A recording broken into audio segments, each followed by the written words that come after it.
Hey there, beloved listeners. My name is Zeke Freak, and this is a very special occasion. Joining me today are my usual cohorts, Kevin, my partner in crime for nearly a decade, and Saradin, whose presence has added a lot to the show since he arrived. And together, we're gonna have fun putting on a show that none of us will ever make a cent from and hardly anyone listens to, but that doesn't matter because it's just a way for us to talk about things that matter to us and maybe make each other laugh along the way. Welcome to episode 100 of the Baka Gaijin show. Woo! Woo! 100!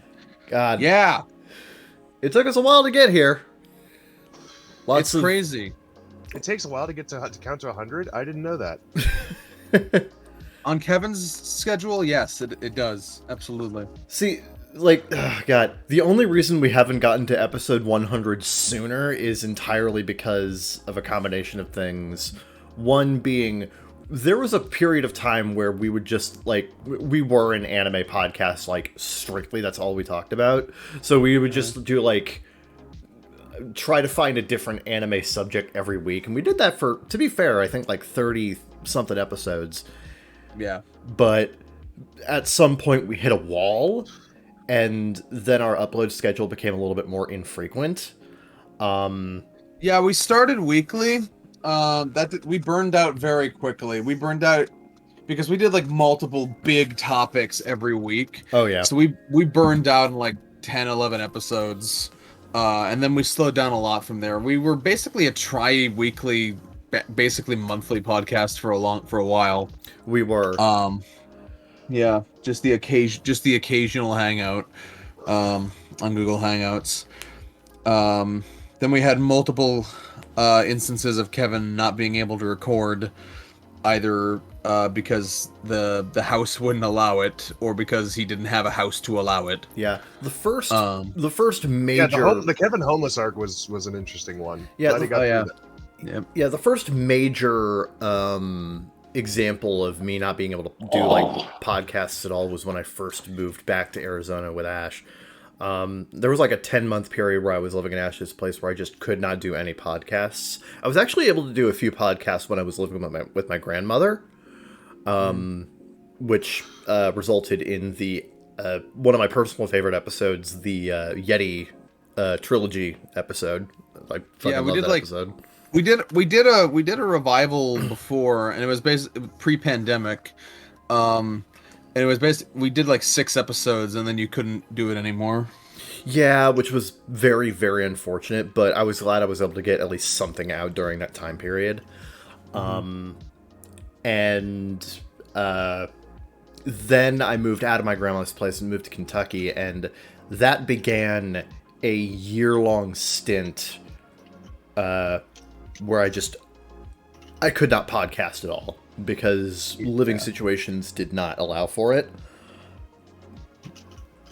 We tried to do one episode, but it just fell apart at the seams, and it was just frustrating for both of us. Oh yeah, that day sucked. Oh, God, fuck I forgot we did that. Yeah, it was terrible. It was absolutely god awful. Yeah, it was very frustrating for both of us, but yeah, there was a year-long period where I just no podcasts at all. But then I moved to Berea, Kentucky, where I actually had my own room for the first time in a while. And I was able to regularly podcast again, and it was quite nice. And now I've got a place with a roommate, and I'm alone during the day most of the time, and it's prime podcasting situation. We're good now. We're good. I don't gotta worry about kids. I don't gotta worry about, living in a cabin behind a church with questionable electric wiring and no internet. I'm good. I'm good. Yep. Our very first episode was streamed August 16th, 2015, so it has been a little over 7 years. God damn. Legacy. Since we started. And just to give you an idea of how infrequent we used to be, over half of our episodes were in the past year and a half. Oh yeah, yeah, because we've actually been able to do more or less weekly uploads at this point. So Yeah. we miss a few weeks here and there, but that's mostly just because either one Yeah. of us is unavailable or there's just nothing to say. Sorry, I Yeah. kind of traveled to Germany, then to like 2 conventions, and then I remember. to Magic tournaments and stuff like that. So it's like, yeah, I'm fairly busy on Saturdays. So Yeah. Yeah, so that's how long it takes. When it's amazing how quickly they rack up once you start actually committing to weekly, though. Yeah. God, joining BGS was literally like a fucking spur of the moment thing, wasn't it? Because there was a whole like kerfuffle with the various people involved with what was it, Podcast Zero at the time? Yes. Okay. Yeah. So, I started my podcast journey on Huey the Third's podcast Zero, which eventually became Otaku Midnight. The first like actual like public podcast that I ever did was his reaction sort of discussion podcast on Madoka Magica Rebellion back Right. in late 2013, and I was on there with him, Kikaku Cat, and Chibi UFO. That was the first thing, and then this is so long ago, but if I remember correctly, we started Cube, Keikaku Cat, and I started doing Podcast Zero a little while after that because he just wanted to keep talking about anime, I guess. We did that, I want to say I think about bi-weekly, I think. Yeah. How many PZZs do we record? I think we recorded about 14 or 15 episodes of that before changing the name, I think. I could look it up, but I think it was a little over a dozen, I think. Then we changed the name. I made the logo. It's a good logo. It's a good logo. It's a very good logo. Yeah. It's very 2014, but it's a logo. Yeah, and then we didn't I don't think we did too many actual with me. I don't think we did too many Otaku Midnights before I split off into my own show, the Bakagaijinshow, this show you're listening to now. Mostly because I wanted to podcast more than Cube did. Yeah. Or like I was just more raring and more eager than he was. And there was the whole we don't have to go too far into it, but there was the Keikaku Cat incident where he couldn't record for a long time because he was dealing with a lot. Right. I think it's they now. They them. Oh, sorry. Yeah. They were dealing with a lot. Yeah. Various interpersonal circumstances. So Yeah. that Otaku Midnight as it existed kind of fell apart because of that. So I wanted to keep podcasting, but I think at the time Cube wasn't really feeling it, so like I just went on my own. And that's when I reached out. That's when I reached out to you to do it, which I think we had only been talking on Twitter for a little while at that point. I had known you for less than a year, but like we kind of hit it off really well and had this really fun back and forth on Twitter for a while. Yeah. So it kind of just, I would assume it just kind of became second nature. Just like, hey, I talked to this guy a lot on Twitter. Maybe he'd be a cool podcast co-host. Yeah. And the initial idea for Bakagaijinshow was that it was going to be an anime podcast where we talk about various topics, and I was going to be you and me and a rotating chair. And for a while, we did, I think, a pretty good job of keeping guests in. We did, because at the time we just knew a lot of people. Oh yeah. For whatever reason, Annie Twitter felt very small and connected back then. It was. Yeah. Yeah, so I want to say like in that initial like 40 episodes before the pre-revival, the revival pre-revival, I want to say we had probably like at least 20-ish guests. Something a good 15, 20, yeah. We had a lot of people coming in and out episode to episode. We actually had quite a few recurring guests during that period. Yeah. Yeah, we had people like Time Enforcer Anubis, Drawing Girl 94, Jekyll Geek, a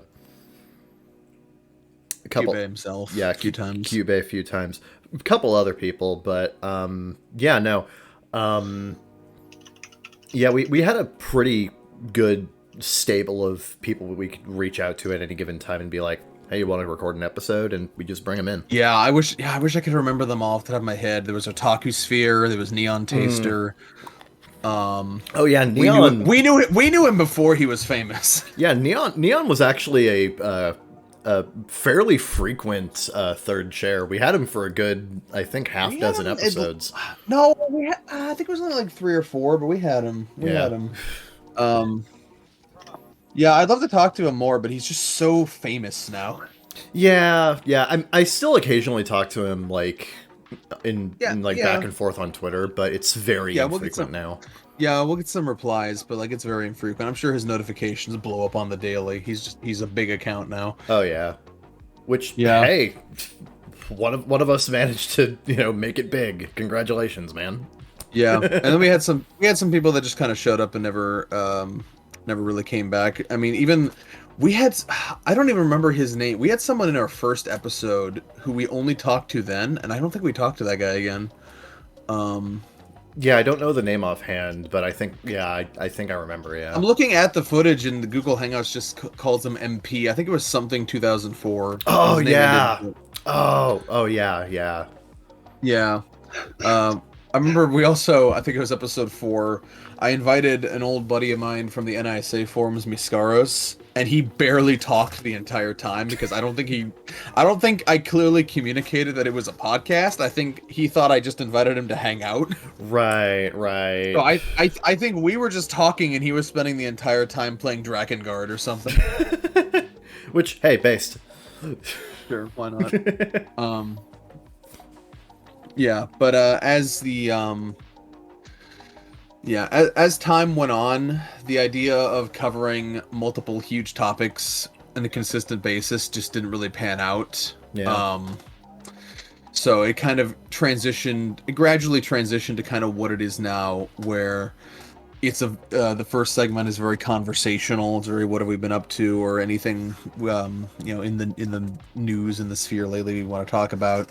And then if we have like a main topic, that's second. And then we came up for the actual revival, the post-pre-revival, as I like to call it. Yeah. I came up with the Reddit dive, which has been a major boon. It really for has. The show. Yeah. I think it's good content to talk about. Yeah, it's an endless stream of content, but also I think it fit our vibe really well. Our notable irreverent tone. Yeah, because Reddit posts in like, the Tfue category and, pro revenge and shit like that. ITAs. It is a wild west of what you're going to get. It's just it is a grab bag of like different kinds of people that have just the weirdest stories to tell, and it's just great material to bounce off of regardless. So it just fits our tone very well. Also, one bit of history I forgot to mention is the fact that Bakagaijinshow didn't start as a podcast. Yes. Or it started as solo videos I did about various topics. Yeah, you were kind of just doing like solo discussion videos for a hot minute. Yeah, which in retrospect is a terrible fucking idea.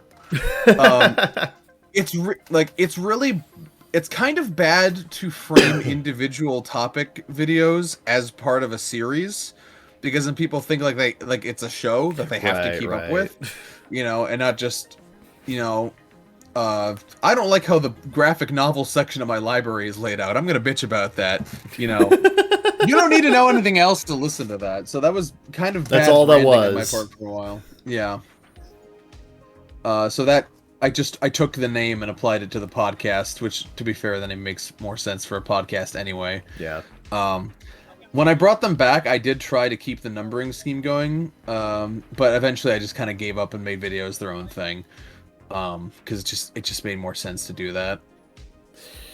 Yeah, yeah, Yeah.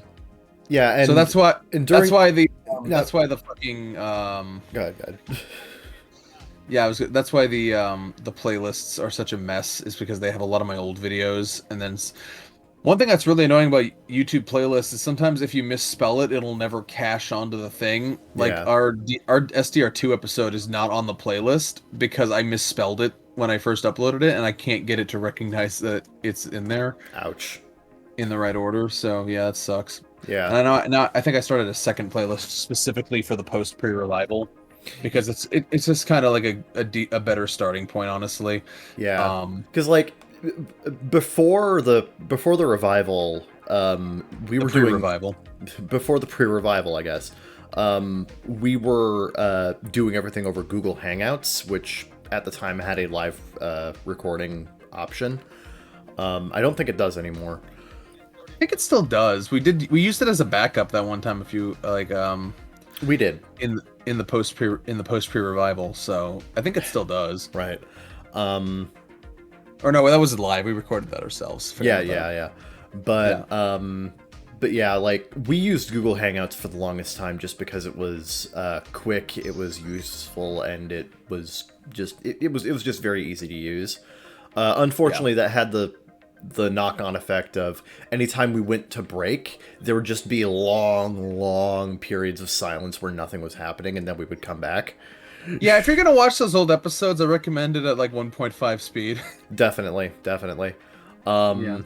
But yeah, no, after that whole period, and after there was like issues with, Google Hangouts became hard to use after a point. So everybody was on Discord at that point, so we figured, hey, let's just move everything to a pre-recorded thing. And all of the recording and editing was actually on Zeke's end for a while. In the pre-revival, yes. Yeah. Which was a massive pain on my piece of shit Inspiron. Yeah, you had like this kind of budget laptop that was like, what, $300-400? I remember. That didn't even have like it had like a slow as fuck hard drive. It had like a 4-core processor, 8 gigs of RAM, and some other shit. Like it was just very, very slow. It didn't even have a graphics card in it. So doing all that stuff on your end was just... It had a graphics card. It was just a shitty one. No, I think... It wasn't integrated. It had its own graphics card. It was just shitty. Oh, okay. It was just very bad. But... Yeah, it was like a Phoenix 2 or something. Oh, ugh. Okay. That's just weird. But no, yeah, like, to give you an idea, when I edit podcasts now, a 3-hour episode takes 48 minutes to actually render.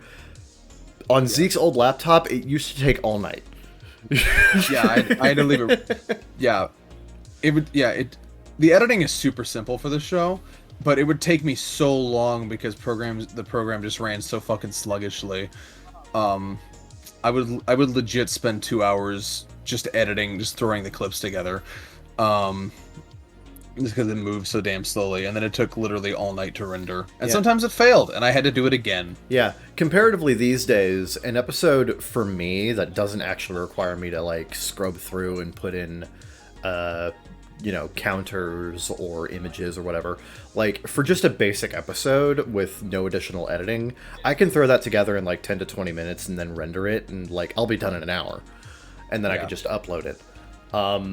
So it was just a massive pain in the ass for Zeke for a while. After I got my gaming laptop and after I moved to Berea into my own room, all of the editing switched over to me because it was just way easier to do it on my end. And I'm still doing it now, even though Zeke technically has a better laptop than me. Because Zeke has his own gaming laptop, but he spent more on it. But, no, yeah, I do the editing now. I do all the record... Like all of the technical stuff is on my end. Honestly, pre-revival and onward, we... honestly, I think the podcast comes together a lot better. It has a nice vibe. It has... I feel like the production value has increased incrementally over time. Things are just tighter. We figured out, through largely trial and error, how best to make a podcast and how to best to keep the pace, quick and snappy. We're just doing a lot better as a show now. And that's just because we've had 7 years to get this right. Yeah. And we're still evolving and changing. There are things I wish we could do. Like I've always said, I want more guests on. It's just that we've burned a lot of bridges over the years. In many ways, no fault of our own. Yeah. Shit happens. Yeah, and sometimes we just fall away from certain friend groups just because, stuff starts to get a little bit insular after a point. Yeah. But it's also like, the more the show has come together, also the harder it is to describe what we do. Yeah. It used to be very easy to convince people to come on. It's like, yeah, we are an anime podcast. We talk about anime. So if you like talking about anime, here's our topic of the week. Do you have anything to add to that? Now it's a lot more freeform and fluxy, and it's kind of hard to convince people. It's like, well, what are we going to talk about? And we're like, stuff. It's like we just talk about whatever the fuck now, and occasionally anime. Yeah. More anime flavored than anything. I think something going forward is maybe from episode 100 on, is we find focused topics to at least discuss during the stream. Yeah. No. Yeah. I mean, yeah. I've brought the idea of coming up with topics, and I tell Kevin, mark down topics you think of. He just doesn't. I mean, So 100 onward, like this is actually a good opportunity to start. Yeah. Yeah, I'm gonna keep it like a we should keep it like a journal. Yeah. Just a running tally. Yeah. I think that's a good idea. Yeah. So we're evolving, and we're growing. Yep. And that's the history of the show. Yeah. As it were. It is a crazy, wild, and incredibly inconsistent history, but that's kind of what makes that's kind of what's made the whole thing fascinating to be a part of for the better part of a decade. It's been an interesting experience and a journey in and of itself. Yeah. Tearing down the veil for a second, it's weird what we do. It really is. It's weird what we do. When I came on this podcast, I was like, oh, I get to use my vast anime knowledge, and then it's like you guys are just, like half the time all we're doing is like making fun of stupid people on the ITIF forums, and it's like, hey, your anime knowledge comes up sometimes. Yeah, it does. But yeah, I'd like to utilize that talent a bit more going forward. Oh yeah, sure, yeah. Yeah, I've had a lot of various ideas. Yeah, I have some ideas how we could continue to evolve things. But what was I gonna say? Fuck, I had a thought, then you distracted me. Damn, it's just gone. It's faded. Fuck. That sucks. Damn, I was really banking on that thought. I forget. It's gone. It's gone. Better part of a decade. Oh, well. Yep. Oh yeah. Yep. Oh yeah. It's weird what we do because it's like we barely have an audience. Scant views. Some people we know tune in occasionally, but like we put it on like it's a whole production and everything. But it's really just because it's fun to talk to each other in this way. Yeah. It's fun to focus discussions through this lens. All I've ever really wanted is y'all should tell your friends and get more people to watch it. Oh yeah, of course. Absolutely. Comment, subscribe. Yeah, totally. Yeah, it's also just hard. Make sure to play Raid Shadow. I'm just kidding. It's also no icon. Yeah, it's also unpromotable because of our titles and general demeanor as well. Yeah. Even if it weren't for the titles, just the fucking shit we do on here. Yeah, I try. Our most recent episode, we read straight up like porn fan fiction on the stream. We did, which isn't the wildest thing I've ever heard on a podcast, but it's pretty close. Oh, true. Yeah. I try when we early in the pre-revival, or maybe even in the pre-revival era. I don't remember. I did look into getting us onto like official platforms like Stitcher and shit, but they all have like stipulations against licensed music and whatever. And I'm like, well, I'm not making my own music. I ain't a musician, you know. Right. So there's just complications with that. So yeah, it does help if you like this. Like, comment, subscribe, join the Discord, whatever. But yeah, that's enough. That's enough fellatio for now. Let's get into talking about things. Never enough fellatio. I mean, what? Well, I mean, you get bored eventually. Do you? Of fellatio? I don't think you've ever had fellatio. Anyway, let's stop our self-fillating for a bit and talk about that's let's a little have bit an more reasonable. Yeah, let's have an episode. Let's put our rib back bones hurts. back It's in the very rib hard. cage and I stop was gonna sucking say ourselves off. I was gonna say it's very difficult to bend this way, so maybe Yeah, I that's know, a good yeah. point. I knew a guy who could at summer camp. It was crazy. Oh, good lord! This one time at band camp. I know who you are, Byron. If you're out there, I mean, if you've got a you big got enough, mad talent. if you've got a big enough, I mean, the less you have to bend, the larger your. Well, anyway. I swear he was just born without certain rib bones. It was he could do like a Samus morph ball thing. It was crazy. You think I'm making it up? But No, I'm no, not. I don't. I believe you. He was No, the- I knew guys in martial arts who were that flexible. Yeah, he was this I think that's what I was he was a thinking, short, scrawny black kid who wore nothing but Under Armour. So he was very shiny, but he was also like a ball, and he would literally just roll around. It was amazing. I'll get you next time, Captain Planet. Rolls into a ball and rolls away. Yeah, I think we joked that he could play basketball as the ball.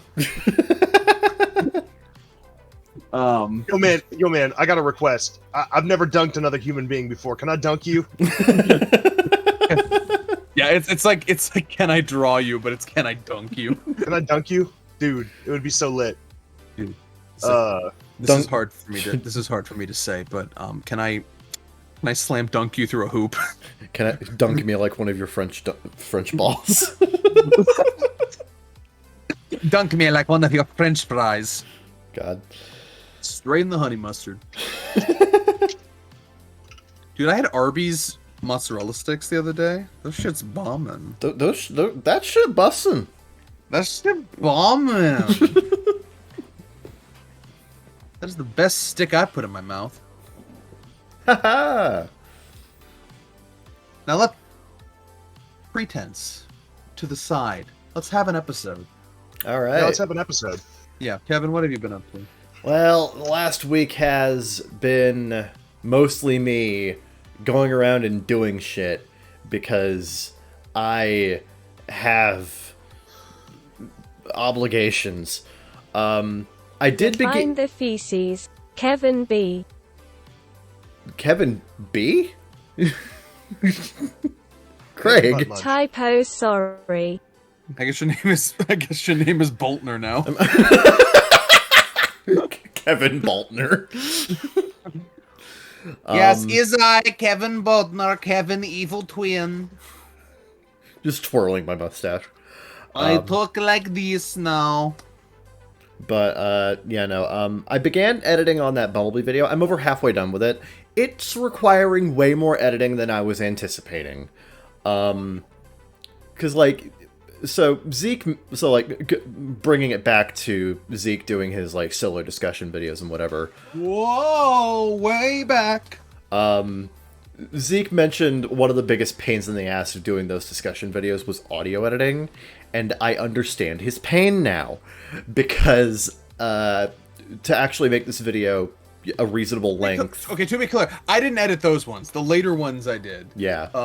Like the post episode 20 ones and the ones that aren't marked as but the editing audio takes forever. Yeah, and you add on video editing and trying to, like, create a visual language and, like, storytelling with your editing. It takes a lot longer. But I'm over halfway done with the video. It's at this point it's done when it's done. It won't take that much longer. I'm sure, but Sure. it's turning out very well. It's going to be a good video. I like how it's turning out. Nice. Read more of Kinnikuman. I'm finally in the part of the series where I can say for certain Kinnikuman's pretty cool. Would you describe him as the ultimate muscle? He certainly has a lot of it. But God, Kinnikuman from the 21st Chojin Olympics onward reminds me of Dragon Ball, specifically like the Tenkaichi Budokai tournaments. Like, God, they're so fun. It's just such an easy and very fast-paced, very kinetic way of building drama, characterization, tension, just an excuse to have, like, these really fun, entertaining fight scenes. It leans so hard into, the basics of wrestling, and how, like, storylines work in wrestling. You can really tell, like, from this series going forward that there is a lot of wrestling DNA in, like, modern battle shonen. Oh, sure. When people say that wrestling is live-action anime, they're not whistling Dixie. But... It's a fucking phrase. What fucking 19th century farm did you pull that from? But it's a phrase. It's a phrase people say. Do you have to go churn butter after this?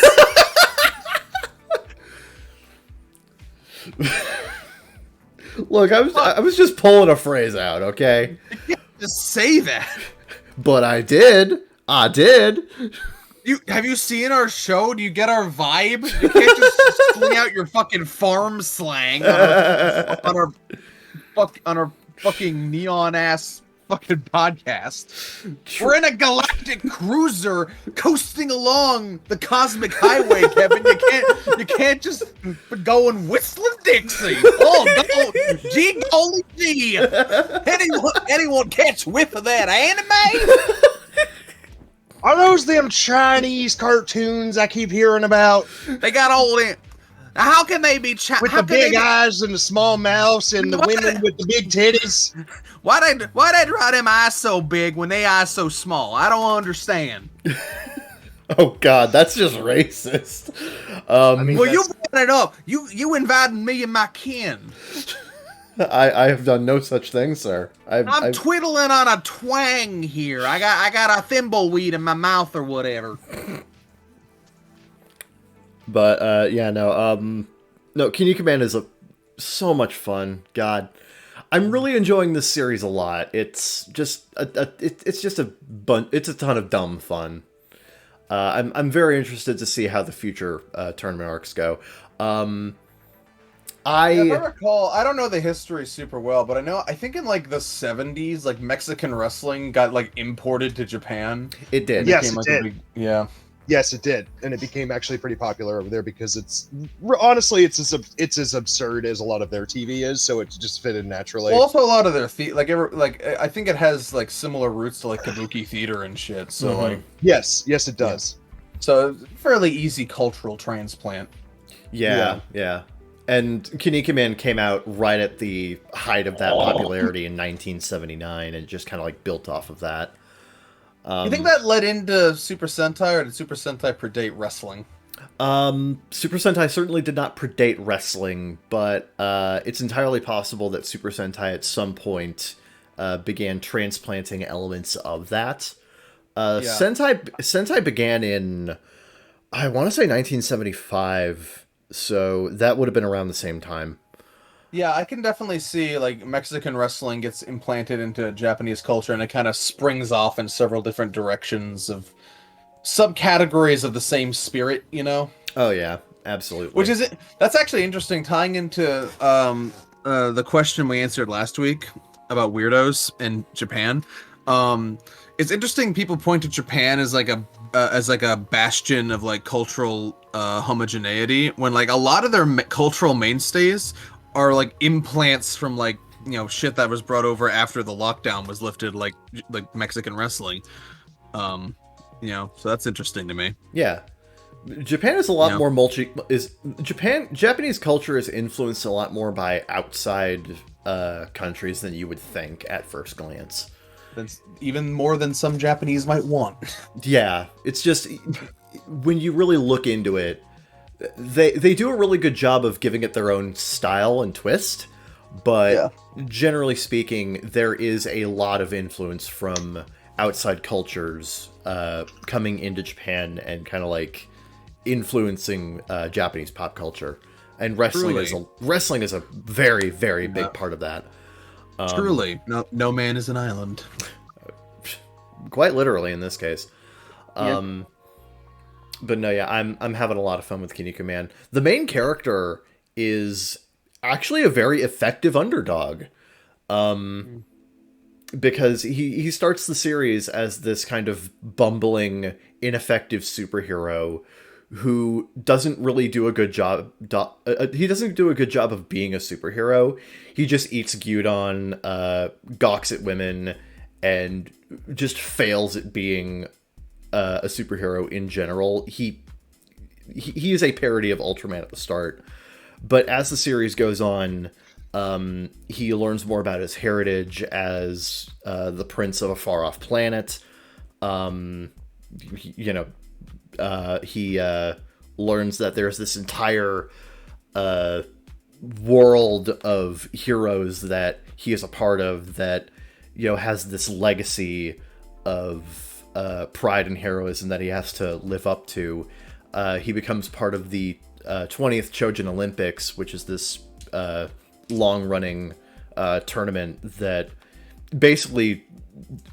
that's basically just like a competition to see who is the greatest Chojin on Earth.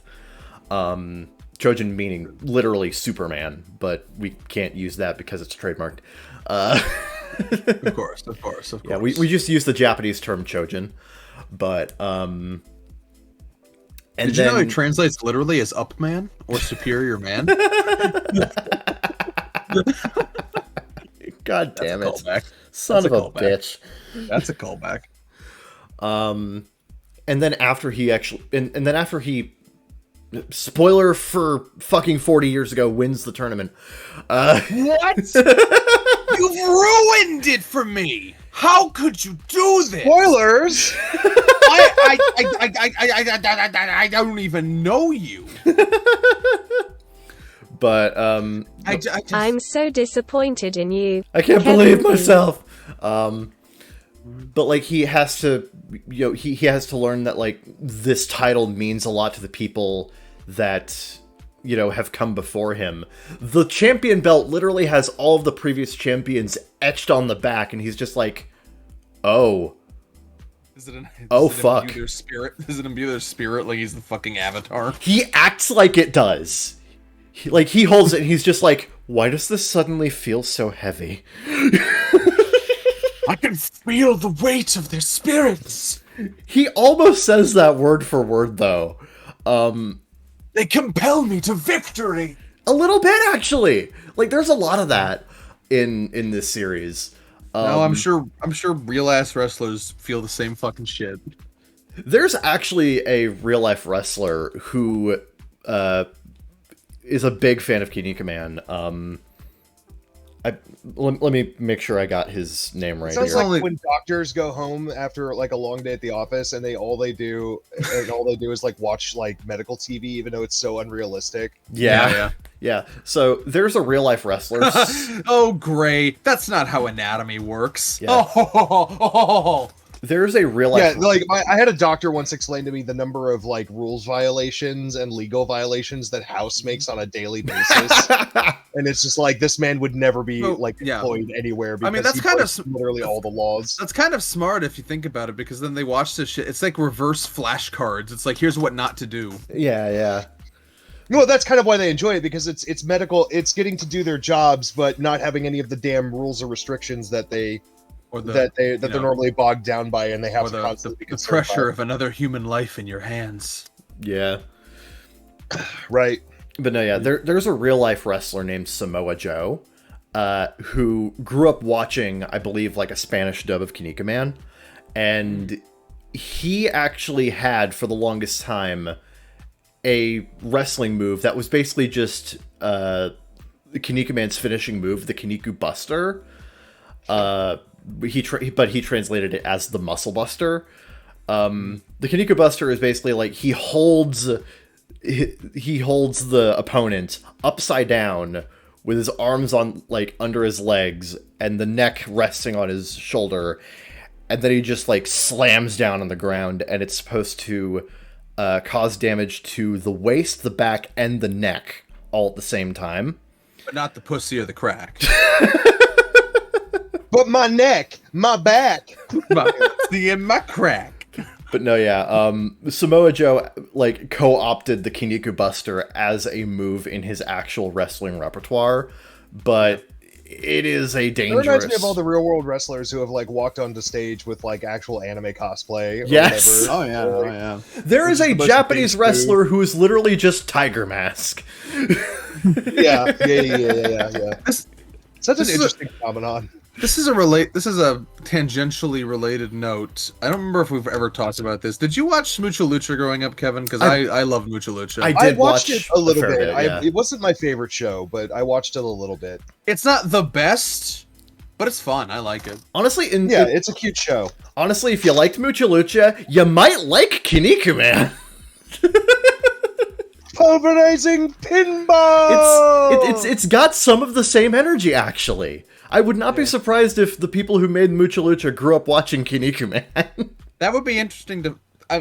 They would be in the right age range for that. That is some deep lore that we need to do some digging. Let's get Defunct Land on this. Yeah. Yeah, let's get a fucking deep dive. Let's get Defunct Land or Frederick Knudsen on this shit. Get a fucking deep dive, like, hour and a half long documentary. The Eve video coming out. The Eve video is supposed to be late September. Where is it? Where is she? I mean, it's like a 2.5 video about one of the most complex like online environments known to mankind. So like, of course. I'm surprised. Oh yeah, I have a friend who's deeply into Eve trading, and holy shit, the stories he's told me. Yeah, no, it's one of the most like realistic artificial ecosystems in existence. Like. Oh, yeah. It's quite from what I've heard, it's quite astounding. Like like my friend Josh has talked to me about it before because he used to play Eve for a time, and he's told me like basically how deep that rabbit hole goes, and it's pretty insane. So give the guy some time. He doesn't want to have to do like mistakes videos again. Oh yeah. That being said, it's a video about economics, which normally is my thing, but 2.5 hours of economics, especially when it's fake economics. Yeah. Pretty interesting. Interesting for you, maybe boring for him. It might be a little boring for me. It depends on how he spices the video up. Oh yeah, we'll see. It's all about framing. It's all about framing. Well, yeah. Kevin tried to get me into fake economics recently, but he failed. We'll get into that. All right. Slow your roll. We'll get into that. No, yeah, Kinnikuman's. God, I kind of love it. Yeah, we got you on that. So looking forward to seeing how that story. Oh God, Kinnikuman's a long franchise because technically speaking, it has 4 different series spread across 2 timelines. Interesting, just like Nanoha. Oh God, what's objection? Fuck. That sounded familiar in my head. It's like, oh yeah. I need you to understand that was. I twisted your brain in a pretzel. You did. You stripped my gears, man. You stripped them. Fuck. Boy. What's? Oh damn! Did you? I was just looking it up because the fucking Kinnikuman to lyrical Nanoha pipeline.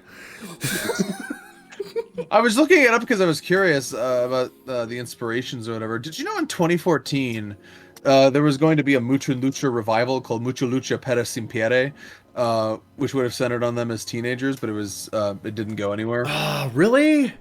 Yeah. Oh, that would have been. That sucks. That would have been awesome, actually. Yeah, that sucks. Also, can we talk about how smooth I pronounced that? Yeah, you did a great job on that one. Good job. That was nice. Yeah. I assume. Well, at least it's in high def. It has a high def. It had the high def remaster on HBO Max. At least I think it's still up. That was like a thing for a while. People were impressed by that on Twitter. They were just like, "Holy shit, Lucha Lucha looks great in the new high def masters." I mean, I can look that up real quick. No, I remember that was the thing we were talking about on Twitter. Like it was, yeah. Earlier this year, is that there was a surprisingly impressive HD remaster of Mucha Lucha on HBO Max. It's not there anymore. Oh no, it was on Amazon Prime. Okay. Okay, Amazon. Okay. On 2019, remastered in high definition on demand through Amazon Prime, and in 2022, it became available for HBO Max in Latin American countries. Okay. I said, well, that would make sense. That seems like where demand would be highest. It's kind of where it lies, yeah. Yeah. But no, yeah. You know what? Let's jump into it.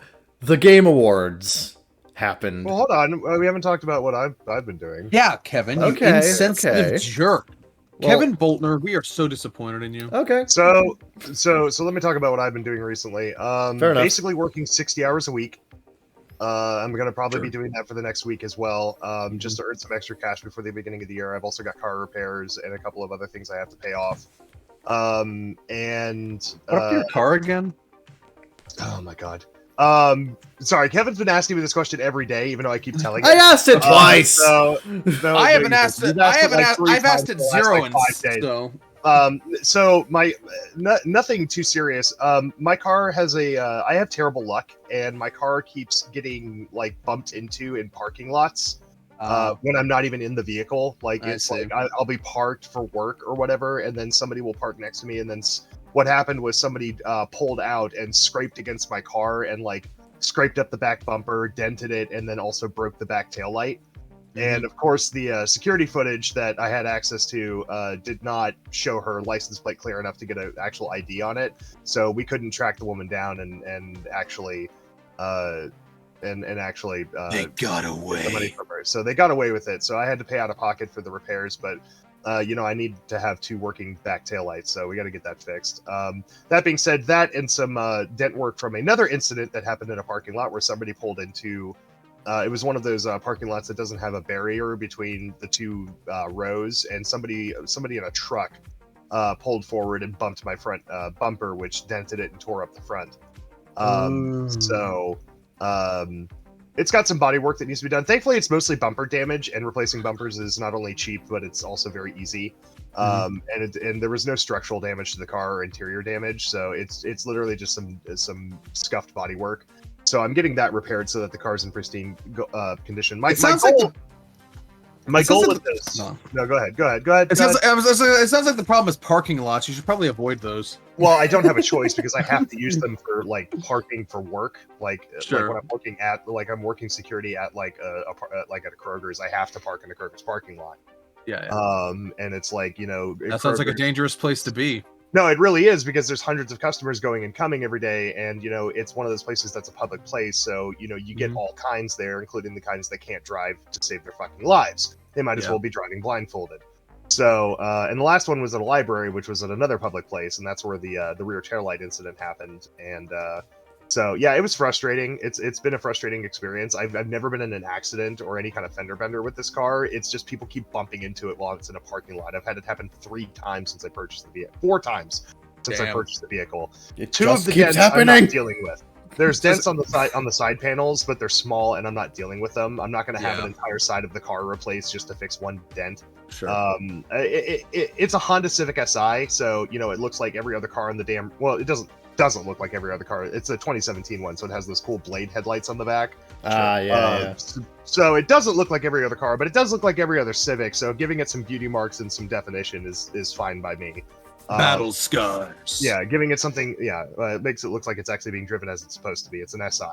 It's a 240 horsepower turbocharged. Makes it look like it's covered wars, Yeah, no, it looks like I'm actually taking it on track days or whatever this way. But my goal with this vehicle is to sell it in as pristine condition as I possibly can after I'm done paying it off, and then use what I get from it as a down payment on a basically from what I can tell, a similarly priced car. I'm gonna try to get a Nissan Fairlady Z, or they're known as the 380Z or 370Z here in America, because they stopped using the Fairlady, the Fairlady tag in America because apparently dudes don't find it macho. And I'm like, doesn't every guy want to find himself inside of a Fairlady?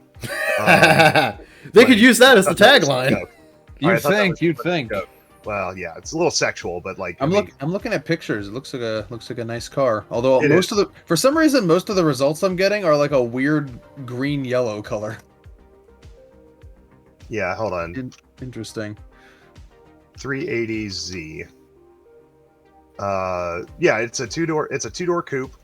It's got close to 300 horsepower, and it's a 6-speed manual, just like my current car. It's quite powerful. It's quite a nice little sports car. But they're about as expensive used. They're about as expensive as my car is right now. So having a nice down payment on it after I sell this one will reduce the monthly payments on the new one. So I won't be as much financial stress. But yes, it is a very nice little car. And it's Japanese, so the parts are going to last a little bit longer. They put a little bit more effort into the 380Zs and the Nissan GTR than they do with like the Altima. The Altima is known for having some awkward build quality issues, but the as soon as you get into their sports cars, like the 380s and the like the Z Class and the GTR, like the build quality issues go away because they actually put effort out on these things. Mm-hmm. So they're nicely built cars. They go fast and they have longevous parts. So I'm looking forward to it. The only thing they lack is fuel efficiency. That's the one thing I'm going to miss from my Civic, but I don't care. I'm going to be having way too much fun with it. I don't think I've ever said this bit of deep lore, but I'm not really a car guy. But one time in middle school, I had like an assignment to write about quote, our favorite cars or whatever. So I spent like 2 weeks doing nothing but looking at various car models just to see what could potentially be my favorite. And for whatever reason, I stuck on, this is probably a completely different class of car, but I stuck on the Lotus Elise as my favorite car. The Elise is very nice. It's also very tiny. Yeah, I noticed that, yeah. If you want my favorite car of all time, there's only 22 of them in the world. Here, I'll put this in. I'll put the. If you guys want to share an image of this, that's fine. If not, that's cool. Put it in lobby chat. Right. This is the.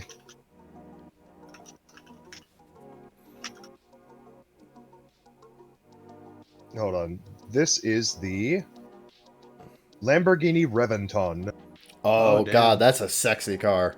God. It looks like a Tesla if Teslas were cool. Yeah, so fully gas operated. I think it either has a 10 or a 12 cylinder engine, which is insane.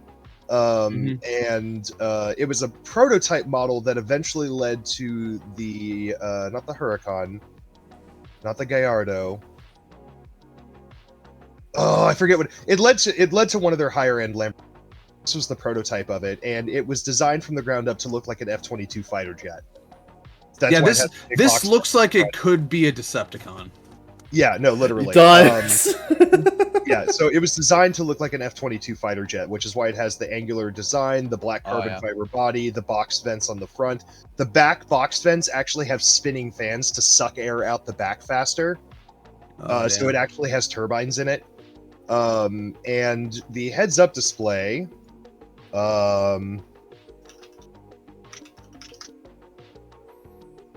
this is what the heads-up display in front of the steering wheel looks like, which is just giving off the fighter jet aesthetic as well.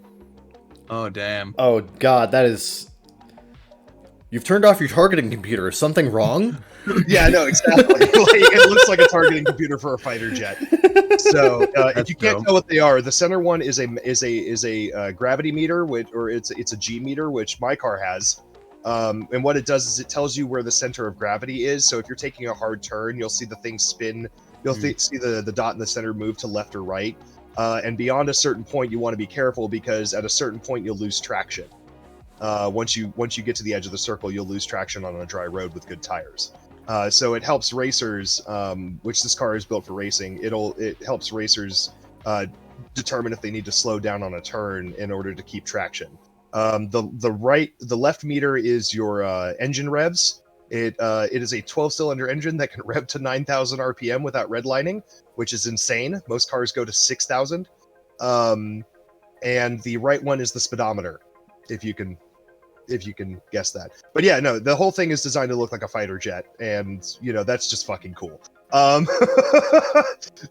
that is my favorite car of all time. Unfortunately, there are only 22 of them that were ever built. They were a prototype model, not a full production model, and only about 17 of them still exist because people are dumb in Lamborghinis. Oh yeah. But yeah, no, my goal is a little bit more reasonable. This car is damn near $1 million if you find one for sale. If you find one of the 17 for sale, they're damn near $1 million. But the one I'm going for is much less expensive. Like used on the used market, they go for about $22,500. So, and I'm considering putting about $10,000 of down payment on it. So, damn. So that'll reduce it to $12,500, which will make my monthly payments really nice. But anyway, so I've got car repairs to pay for, so I'm working, and Christmas gifts to buy, and I'm also very much planning on going to Japan in March. So there is the Hololive 4th Fest, which is the big concert series and expo for Hololive fans that they do in Japan every year. Japan's borders, of course, have been closed due to COVID, so I haven't been able to actually go to the previous ones, even though I wanted to.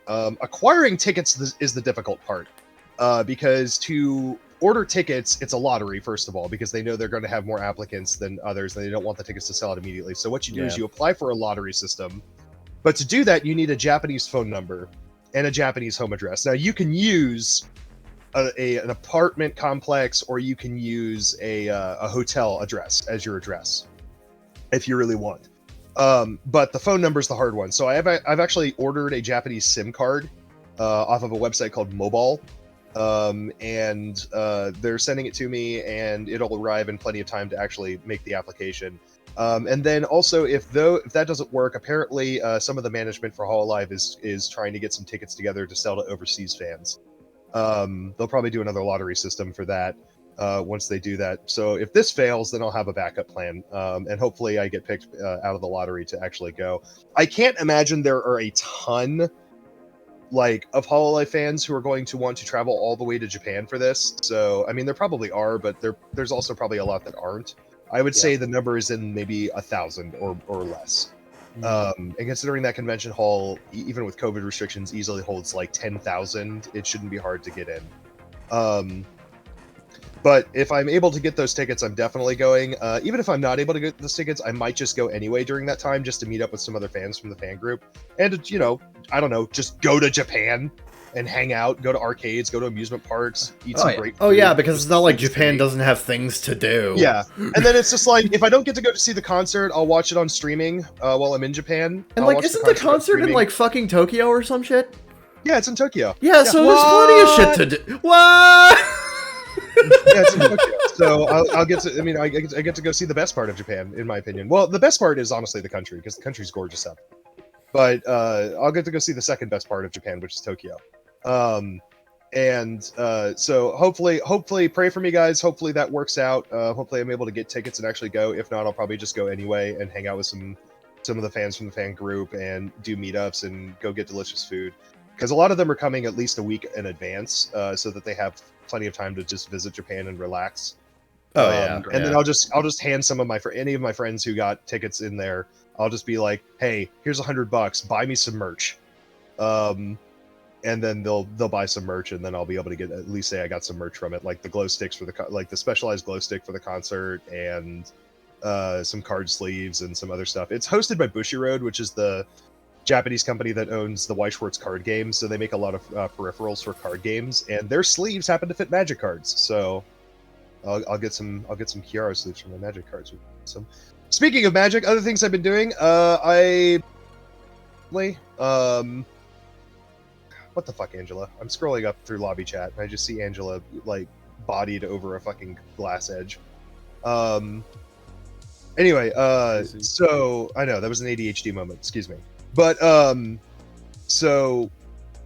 playing a lot of Magic recently, and I've been absolutely crushing with this Phoenix deck that I have.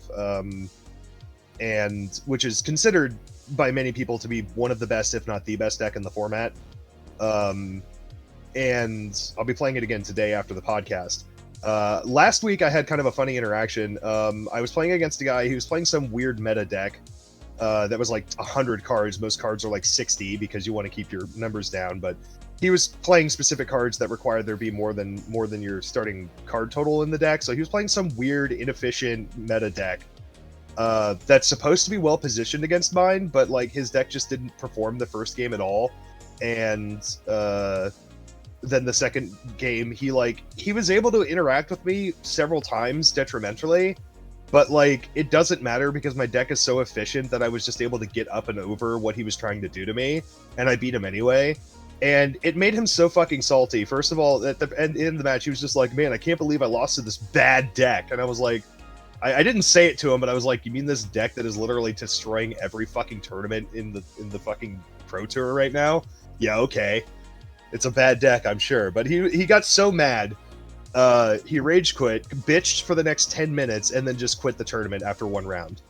And it's like, which is really dumb, because if he had just won two of his next 3 matches, he would have landed in the money for the tournament. So it's like giving up after one round is not a good way to do things. Like if you care about like actually improving your skill, and practicing, and also trying to earn, a little bit of store credit out of the tournament winnings. So I mean, if you lose twice in a row, then I can understand you dropping from the tournament. But like sure. Not once, but I pissed him off so much just by being nice and playing my cards that like he rage quit. And what's even funnier is his friend who was playing my friend Chris at the table over, he lost too. Chris crushed him with arguably like the second best deck in the format, and he bitched the entire time just like he did. So they're both just a couple of whiny bastards. And we snuffed them out with the best decks in the format at the very beginning of the tournament, and then they just both rage quit and left. I kind of hope I don't run into them this week because I don't want to hear about it. But making people rage quit after you just outplay them is like it's a guilty pleasure of mine. I mean, they're just acting like little bitches. Yeah, they're just being toxic, and I'm just like, I enjoy making like punishing toxic players in games like that, whether it's online video games like Call of Duty or like physical card games in person. I knew a guy once. I played against him, and he was the saltiest, like, maddest motherfucker I've ever seen. He was a big dude, too. He was like me. He was like me, but, like, built.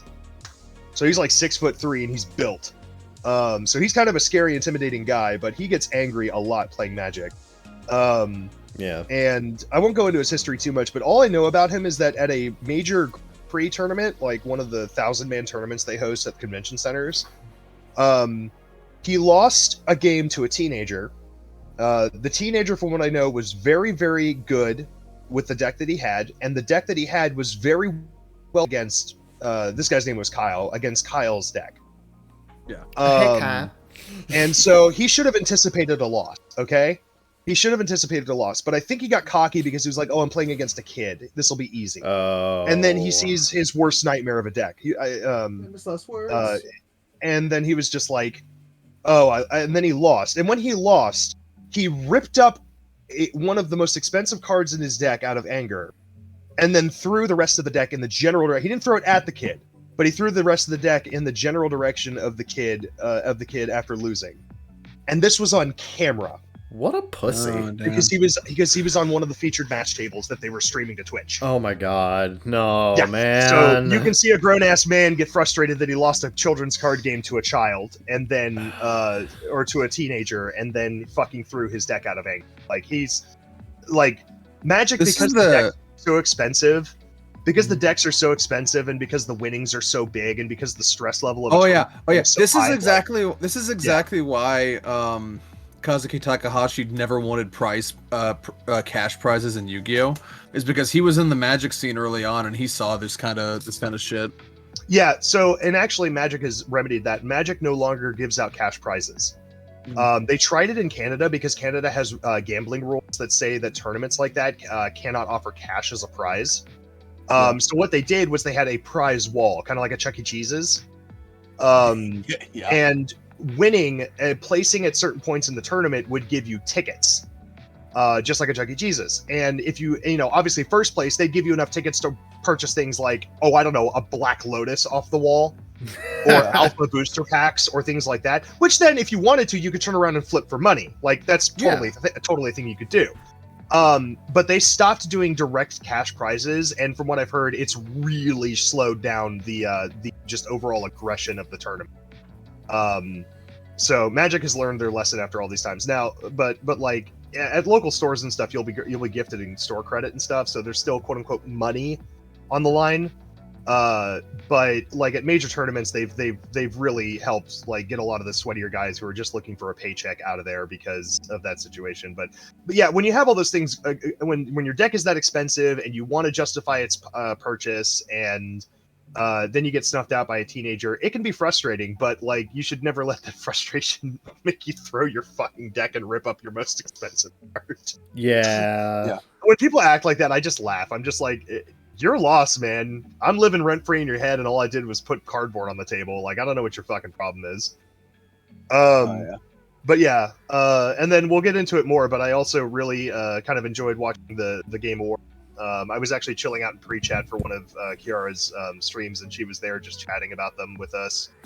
So it was kind of like a round table where we got to discuss the Game Awards with her. Oh yeah. She's a huge fan of Tunic, and while Tunic I think got nominated 4 times for 4 different awards.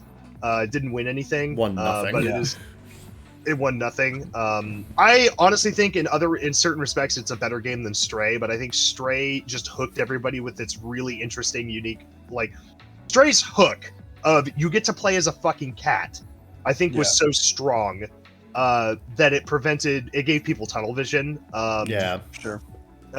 Because there were some things in Tunic that I've never seen before.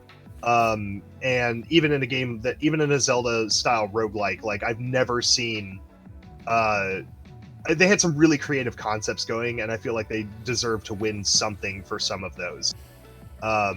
Whereas Stray is kind of just like, you know, it's a great game, don't get me wrong, but it's also very formulaic. And I think a lot of the things that Tunic did, while very formulaic, also did very interesting things with that formula, and I just didn't get that feel from Stray. So I kind of agree with Kiara. I think Stray should have at least won 1 award. Or I'm sorry, I think Tunic should have won 1 award instead of Stray just taking the entire indie scene for itself. But whatever. Yeah. Congratulations to those who won. And at least people know about Tunic now and know it's a good game because it was nominated 4 times. Yeah. So hopefully that brings some new people in. Yeah. But that's all I've been up to. All right. Yeah. So let's talk about other things. Okay. Yes. So for me, season 2 of Overwatch 2 started, so I've been playing that basically. Like 15, 16 tiers into the battle pass already. So that's been a lot of fun. I really like Ramattra. I really like the new map. I like some of the rebalancing they've done. It's good stuff.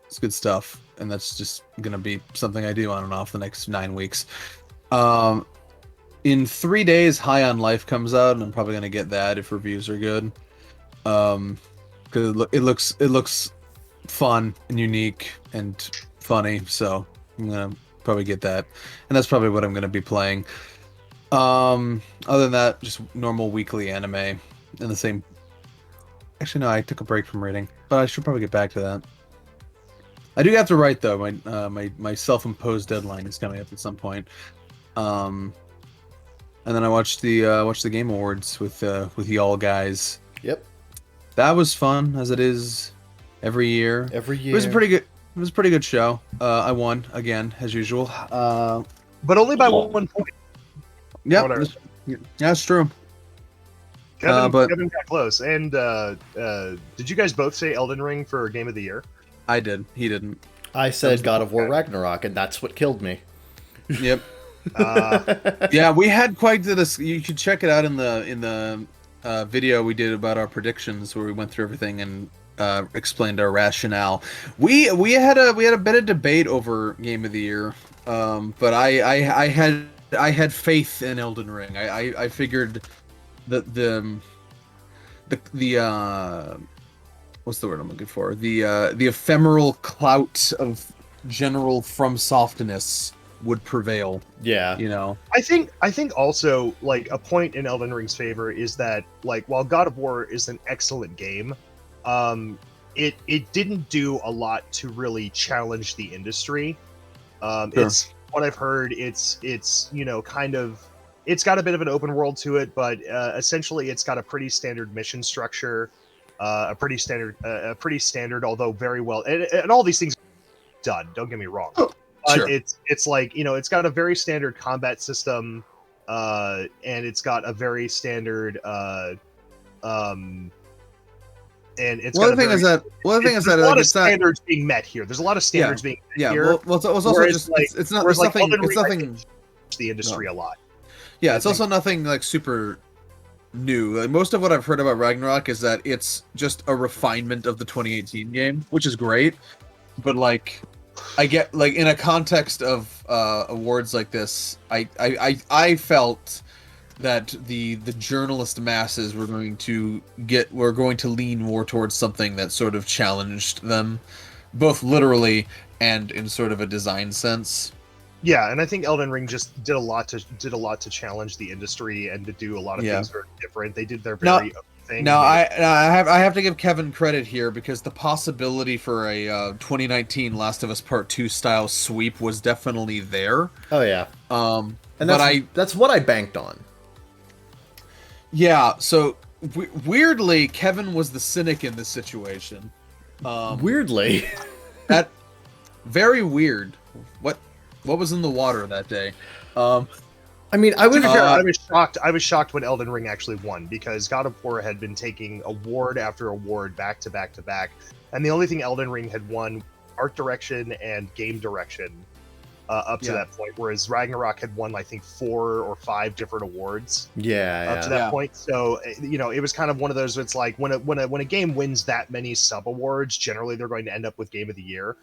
But what ended up prevailing, I think, was the fact that just overall Elden Ring was a more unique and interesting experience. And overall as a game, while it didn't hit any of these individual beats, it was overall just a better game. And it did more, like I said, I think the biggest thing was that it did more to challenge the industry and the journalists who were covering it than God of War Ragnarok did. Which, from what I've heard, I mean, this is probably a cynical viewpoint, but Ragnarok is also very handholdy. Yeah. And also it was very recent, so it's also possible. Like the journalist panels have had a long time to play Elden Ring at this point. A lot of them might not have even gotten to Ragnarok yet. But as far as narrative stuff goes, but as far as narrative stuff goes and voice acting and all that stuff, I absolutely have to give it to God of War, because Elden Ring is one of those things. Narrative has never been From Software's strong suit. It actually is. But the way they tell it is in a very abstract way, and it does not that kind of. I think a better way to phrase it is like lore is their strong suit. Yeah, lore is their strong suit. They're very good at environmental storytelling. They're really good at making you read item descriptions. They're really good at world building. They're not as good at writing a complex narrative. So for narrative and stuff and narrative voice acting, and stuff like that, I absolutely have to give it to God of War, because they knocked it out of the park. Yeah, we always knew it was going to come down to these two. Like we didn't even spare a thought for the other nominees. But as far as like exploration and gameplay goes, like exploration, gameplay, overall player experience, I think Elden Ring just wins it. There's an endless amount of shit to do and an endless amount of variety in which to do it. So, like, and isn't that what gamers want these days? And you don't have to paywall any of it, which is the greatest part. Like, there's no microtransactions for lodestone keys. Or whatever they're called, Not that I don't think God of War has in it. That's just a But that's just a thing. But as for the show itself, I think it was pretty well paced. I think there were some cool reveals. There wasn't the corporatism wasn't as obnoxious as it had been in some previous years. This is a much more balanced show overall, and I think it did a better job of representing. It did a better job of representing what the general gaming community wanted to see better than in some of the previous years we've seen. Yeah. I know Jeff said he wanted it to be a shorter show, but I think at this point he just kind of has to accept that this is like a 3.5-hour event. That's just how it works. Yeah. Yeah. Like, and I don't mind that. You know, it's like it's a once a year celebration of the culture and whatnot. So like, you know, why not? You know, I'm not bothered by the runtime like Jeff seems to be. I get why he. I get didn't win anything. Yeah, I mean, true that. That's the true victory here is that Horizon did not win anything. I love that one tweet where it's like, imagine making a game that's better than its predecessor in every single way and it still wins nothing. Two fucking awards shows and Horizon still gets fucking nothing. I think the problem with Horizon is that it's just so formulaic that it's droll. Yeah. I also love that one tweet where it's like, I can't wait for Horizon 3 because I know the greatest game of all time is going to come out next week. Yeah, exactly. Any of the trailers that we're all excited about, because I know that Final Fantasy 16, but more importantly Armored Core 6 got me the most excited. Yes. Final Fantasy 16 looks interesting, and from what I've heard, they got one of the guys from Ninja Theory who worked on DMC's, not Devil May Cry, but DMC's combat system, which, hot take, and it's not even a hot take, it's just the fucking truth. DMC had the best You're talking about Final Fantasy, by the way. Yeah. DMC had the best, most fluent, most intuitive combat system of any Devil May Cry game. Yeah, and I think my friend Josh said it best. The previous Devil May Cries were a hodgepodge that were mashed together in order to get something on the shelf to use assets that were supposed to be for an off-brand Resident Evil game. Yeah. And they've stuck to that. They've stuck to that hodgepodge through the entire lineage of the games. And yes, players have gotten used to it. That doesn't mean it's good. Okay? Sure. Dante's moveset in DMC in Devil May Cry 4, for example, I think they tried to improve it with Nero's moveset, because Nero's moveset flows pretty nicely in Devil May Cry 4. So obviously they were trying to make a change, but as soon as Dante, you have to play as Dante, like the clunk is just there. Everything they were doing is just clunky. It's hard to combo for a person who has never played the franchise before, and Devil May Cry 4 was my first outing. Now I went back and played Devil May Cry 3, and I beat it on regular mode or Devil Hunter mode or Demon or whatever it's. But I did not go beyond that, because I knew as soon as I upped the difficulty, I'd be fighting with the controls more than it. Never once did I fight with the controls in DMC. Everything felt fluid. Everything comboed well. And so the fact that they got the combat designer from that game to help with Final Fantasy 16's combat makes me extremely excited. Yeah. Because I played 15 and there was a bit of clunk with the combat design, even though most of it was still very fluid because they basically just copied Kingdom Hearts. But the fact that they're even improving on this formula by bringing in an absolute god of combat design is absolutely wonderful, and I cannot wait. But Armored Core 6, I cried. I'm not even ashamed. Tears came out of my fucking eyes when I saw those fucking death mecha on screen once again after 9 years of waiting. I've been following the series. My first game was Last Raven, which if anybody who's played Armored Core, Last Raven as a starting point is brutal. Last Raven is considered the hardest game in the franchise. Literally before the last boss forces you to go through a couple of laser webs that literally chunk off about 2/3 of your head before you face the final boss, which is a 2-part boss. So you have to fight the boss using 1/3 of your health. So that's the kind of sadism that's in that game. Yeah. It's not a fair experience. You could save for 4 missions to buy a new set of legs to make your mech faster, and then have them immediately crushed and then worthless, and then you die, and then you're in debt, and then now you can't buy any parts, and you have to go back to your standard mech to. Look, Last Raven is brutal, but. By the way, you keep trailing off, and your mic doesn't pick your voice up, so you keep cutting off at the end of your sentences. I don't know why that's happening. I can't do anything. Sorry.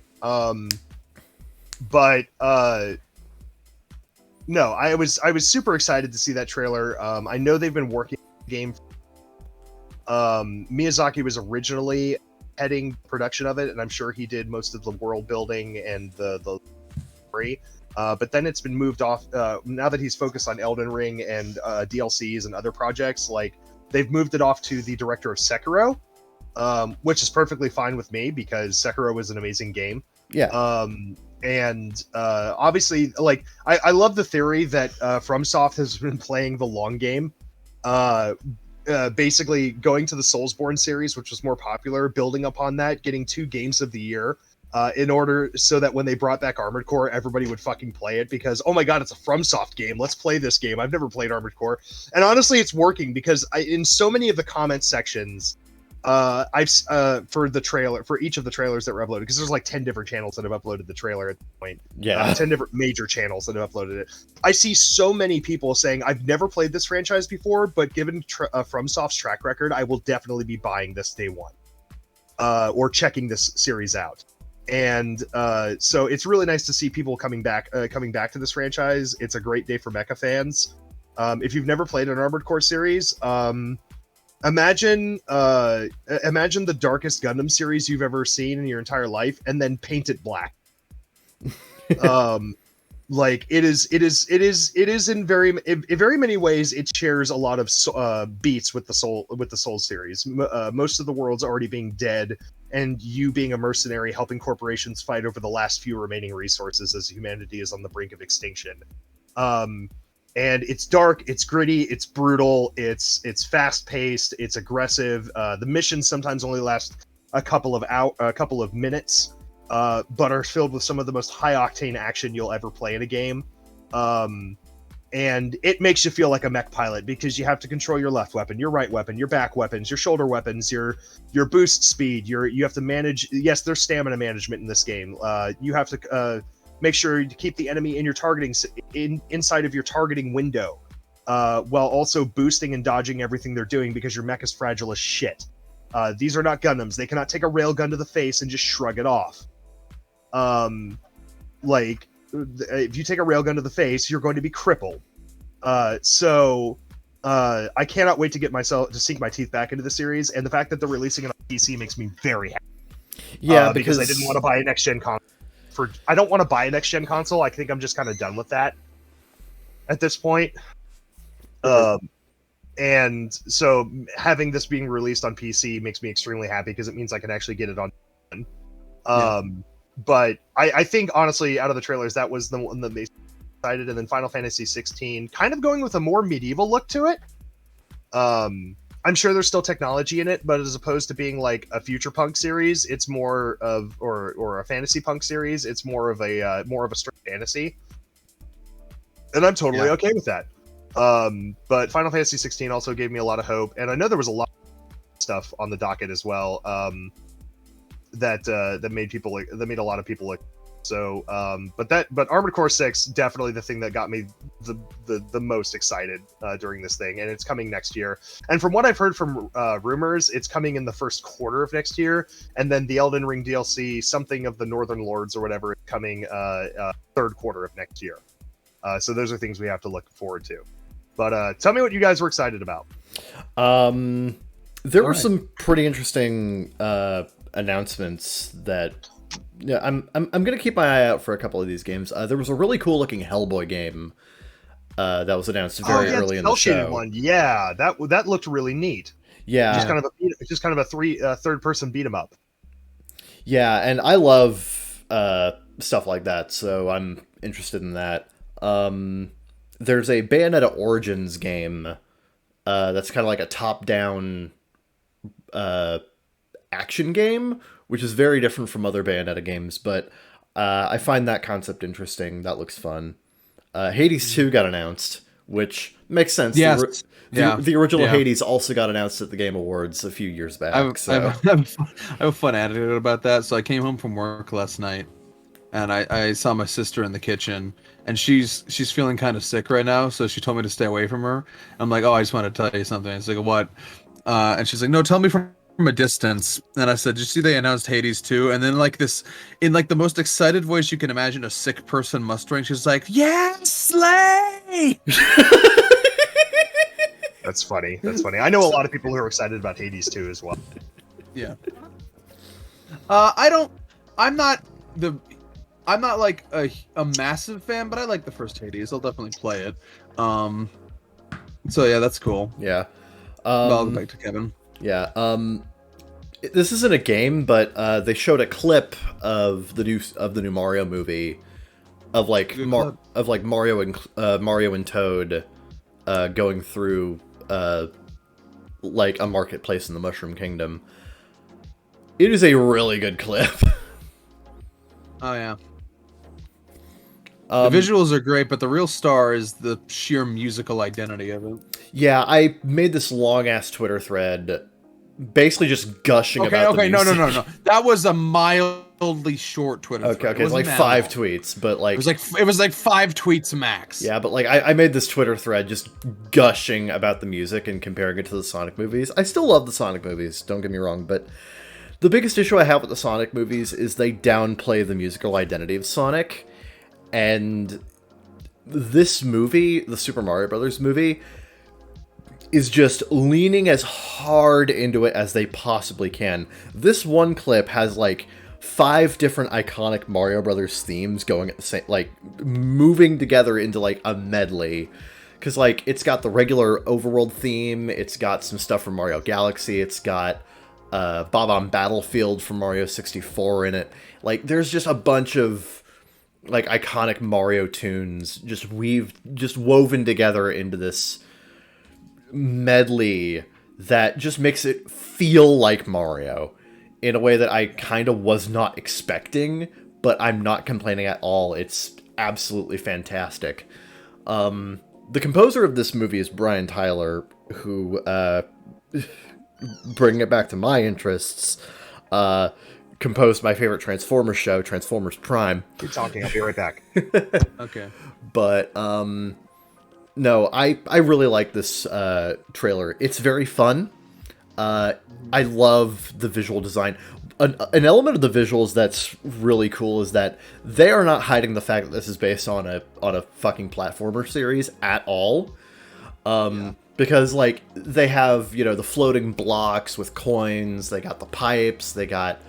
you know, the floating platforms that Mario and Toad have to jump across to get from place to place.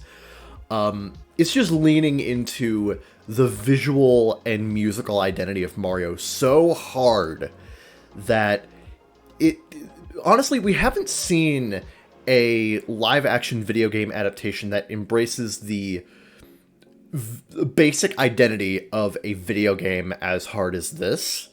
Yeah, or we have, but it's been like it's like non-specific and kind of like weird, like something like Hardcore Henry. Yeah. Whereas this one is just like, no, we're a Mario movie. And by that, I mean, we are a Mario movie.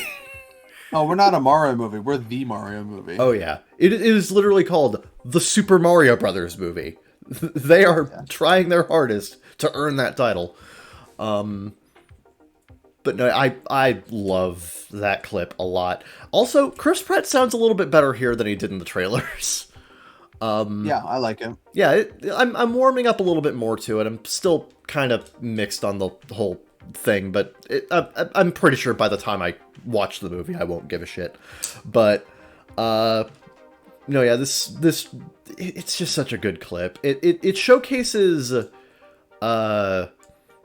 the style that they're going for with this movie very, very clearly, and I like what they're doing here. I'm a lot more. I'm like on board with this now. Like I was kind of like, you know, cautiously optimistic, but like that single clip, it's like, okay, I'm in. We're good. I'm in. Yeah.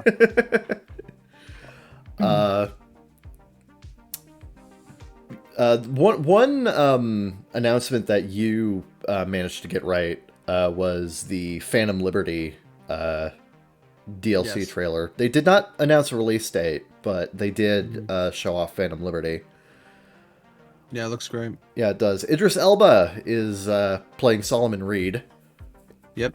Which That's fun. That's great. It's not. That's nice. I got an argument on Twitter about that, but yes. Oh, really? Do tell. I didn't catch that. One of those guys that gets like really mad when like recognizable actors are in video games. And it's like it was just a whole thing. Dude, video games are becoming a bigger and bigger industry, and well, it's just I'm tired of explaining to people how mocap works. You know? Yeah. Okay, I'm back.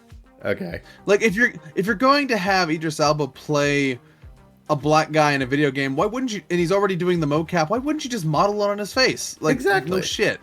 Why would you have him play a slightly different looking black guy? Like that doesn't make sense. You know, it's just like AAA game casting is becoming more similar to Hollywood to film casting traditionally because of mocap. It doesn't have to be like you can mismatch vocal and physical performances when need be, but like a lot of times it just makes sense to hire an actor who can do both. So, you know, it's just the way of things. You know, I don't think it's good or bad. It's just a thing. But yeah, no, I'm really looking forward to Phantom Liberty. CDPR tends to make pretty meaty expansions, so I'm looking forward to digging into that. Yeah. Another element of the Game Awards I was rather impressed by is Nintendo won more awards than I was expecting. Sure. Nintendo, like, I guessed pretty safely that Nintendo was going to walk away with Best Family Game for Kirby. But they got Best Multiplayer Game with Splatoon 3. Yeah, that's funny because I was betting pretty hard on Modern Warfare 2 to win some awards, and I don't think it won anything that I said it would. No, it got nominated like 3 times, but it didn't win any of the awards. Yeah, I thought because of all the hype around the Modern Warfare 2 remake, I thought it was gonna win some stuff, but like I guess it just didn't. Yeah, I was expecting a lot more from Modern Warfare than nothing. So. No, yeah, because I've heard a shitload about Modern Warfare. Yeah, of course, but like I've heard a shitload about Modern Warfare 2 in the time since it's released. I've heard very little about Splatoon 3 until like the recent update that just happened. You know, so I didn't. We both kind of wrote off Splatoon 3 in our predictions video. Not to mention the bigger issue with Splatoon 3 is that the actual online experience is kind of bad. Yeah, typical Nintendo netcode bullshit. Yeah. But it almost, I'm gonna be honest, it almost feels weird for a game with such shit netcode to win Best Multiplayer. Like the game itself can be great, but like the actual experience of like connecting to it is such a pain in the ass. So like, I don't know. I feel like that should kind of be in consideration, but I'm sure most of the panelists have flawless fucking San Francisco Wi-Fi. So I mean, you know. Damn, Google, when's the fiber going to come to the rest of us? Yeah, and Nintendo, and by extension Ubisoft, also won for Best Strategy Game with Mario & Rabbids Sparks of Hope. Which, to be fair, I've heard that game is great. That makes me wonder if there's just not a lot of PC gamers in the panelist selection. Because the rest of the strategy simulation category was very PC dominant, and that was like the one that was like super accessible on Switch and whatever. So it makes me wonder about if there's just not a lot of PC gaming specific people in the panelists, or if they just get outnumbered by the people who own Switches, which wouldn't shock me. That was interesting. That was that alone is going to make me reconsider my predictions for future Game Awards. Definitely, in terms of the overall makeup, because that was quite the upset. It was like Mario & Rabbids was the odd man out, and it won. So yeah. This is just a very fascinating awards show. Like I think if nothing else, it's given us a lot of introspection about our prediction process, if nothing else. Yeah. Though honestly, I don't feel bad that I lost, because I did really well this year personally. Also, you're used to it losing, that is. Yeah, but in previous years, I'm just like, well, fuck this. Like last year was the worst, where it's just like, the esports category fucking murdered me. Mm-hmm. But this year, the esports category wasn't great for either of us. I think you got like, what, 2? 1, I think. 1? Yeah, 2. Yeah, something like that. 2, yeah. But yeah, no, I got a better grasp on things now, and hopefully by next year 5 in a row, I will finally beat your ass. We'll see. God. We'll see. I'll get you to watch it. What are we doing in the Future Diary episode, Kevin? I'm going to watch Future Diary beginning next week. Okay. Yep. I'll let you know when I'm done. I guess well, I'm gonna have to watch it too because it's been so fucking long. Yeah. So. And also because I want to. So there's that as well. Yeah. And after that, I'll do a rewatch of Spice and Wolf because I wanted to do that anyway. So. Sure. That's why I wanted you to like watch Spice and Wolf, because one, I wanted you to watch it because it's a good show, and two, I want to watch it because it's been a while.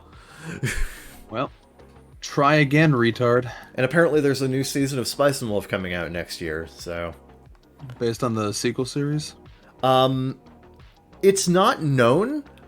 If it were based on the sequel series, they would be skipping over a lot of novel content.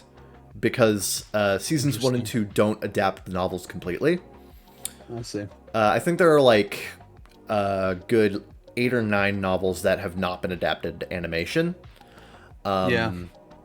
But so if they do return, you know what's interesting is that this year slash the last time we did this, I think it's been lost to the annals of history, but like the actual bet episode was the Mushoku Tensei one. I think in retrospect we tend to associate it with the Sean episode, which was a much bigger deal. But the Sean episode was just a thing we did. Like the actual bet was Mushoku Tensei. Sometimes I forget that. It was. I mean, I watched both.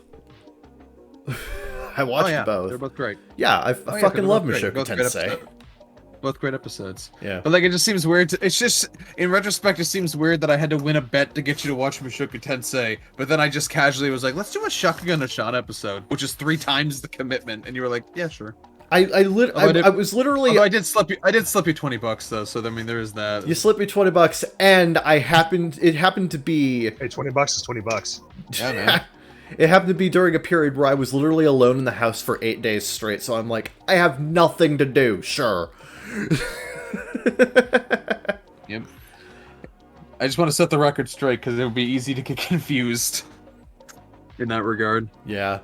But, so yeah, Kevin and I will do a Future Diary discussion at some point soon. Absolutely. Yep. Kevin also needs to catch up on needs to finish SAO because we're about 2/3 the way through. Yeah, we also need to finish Symphogear at some point, and Dark of the... Okay, Dark of the Black I tried to get you to watch more of, but you were like, I just wasn't feeling it that night. We can watch more of it anytime. Okay, I do want to finish that actually, at least season 1. Well, there isn't a season 2, what you're talking about. Yeah, dumbass. Next you'll tell me Promise Neverland had a second season. No. Next I'll tell you that Tsukihime has an anime. Next you'll tell me there's a new Maneko anime. You're crazy! But I want to talk about other things at the Game Awards that caught my eye. Banishers, Ghosts of New Eden. This is from the Vampire side of Don't Nod. Looking forward to that. Although I'm looking forward to also playing Vampire again at some point. Yeah. Because I only got a little bit into that. I gotta get back to that. Diablo 4 looks great. I'm concerned because of the news that's come out about it from behind the scenes, but I mean, we'll see how the final product goes, I guess. I've liked the blog posts and the general look at their design process that they've been doing. They've been doing monthly updates on Diablo 4's progress for a while, and they've all trended in a positive direction. So, I mean, I'll see. I'll see about that. The Celeste team showed off Earthblade, which they've announced before, but this is the first time I think we've actually seen it. Yeah. It looks like a Metroidvania, but on their website they call it a exploration game. And they have this whole like spiel about how you could probably call it a Metroidvania, but they don't feel like it quite meets that criteria. I'll be the judge of that. It feels like they're just insecure about calling it that. They're too close to it or whatever. But I mean, if they want to be that insecure about it, but don't want to call it a Metroidvania, they can just use the term search action. I hate search actions. Shut your fucking mouth, Kevin. That's a dirty word in this household. But no, it's not like they went on a huge spiel against the term itself some people do. It's just they're weird artists, and sometimes artists think they make unique things when they don't. Yeah. But that's not till 2024. But it still looks cool. Replaced had amazing pixel art. I'm looking forward to that for that reason alone. It looks so good. Yeah, I always am looking forward to evolutions of pixel art. And this looks very similar to a game that's been trying to get up for a long time that just hasn't, called The Last Night, which look even more impressive than this, but like this looks like a very close to that, so I'm definitely looking forward to that. Atomic Heart is one of those other ones where like I love a lot of the ideas about it, and I've loved a lot of the trailers, but like the behind the scenes news has not been great, so I definitely need reviews on that front. But like anyone who makes anything remotely in the immersive sim direction definitely has my attention. So I'm definitely I'm looking forward to Atomic Heart, just seeing what the hell comes of it. And also Ken Levine's back. He's back, everyone. Yep. With his new totally not BioShock game, Judas, which I mean, like I'll always give him a chance, but Ken Levine is he's a weird guy. He runs projects weirdly, and so the fact that he has total control over this one is interesting. I'm definitely interested to see how this goes, because he has become kind of infamous lately for not being the best project head, despite having good ideas. Yeah. So he's kind of hit or miss. So we'll see how that goes.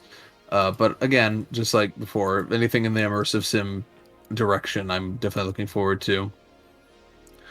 And then we're getting one last performance by the late Kevin Conroy, or as Sal misspelled him on Gematsu, Kevin Conrio. Conrio. You might want to fix that, Sal. I'm just saying. In the Suicide Squad Kill the Justice League game. Yeah, that was a nice little tribute to Kevin Conroy.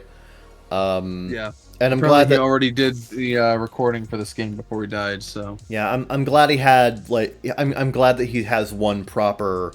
I'm glad he's gonna get like a proper send off with like one last big performance as Batman. Yeah, it's nice that there was at least one last like posthumous performance. I like the comment section though. There was no way they'll have you kill Batman now after his death. No, you really can't. No. Be a bold move. It would be ballsy, I'll give them that, and it would suck if they were stuck in that direction. But yeah. We'll see. Will you actually kill the Justice League, as the title precludes? We'll find out. It would be kind of an awkward note for him to go out on, I guess. Yeah, but we'll see. I'm.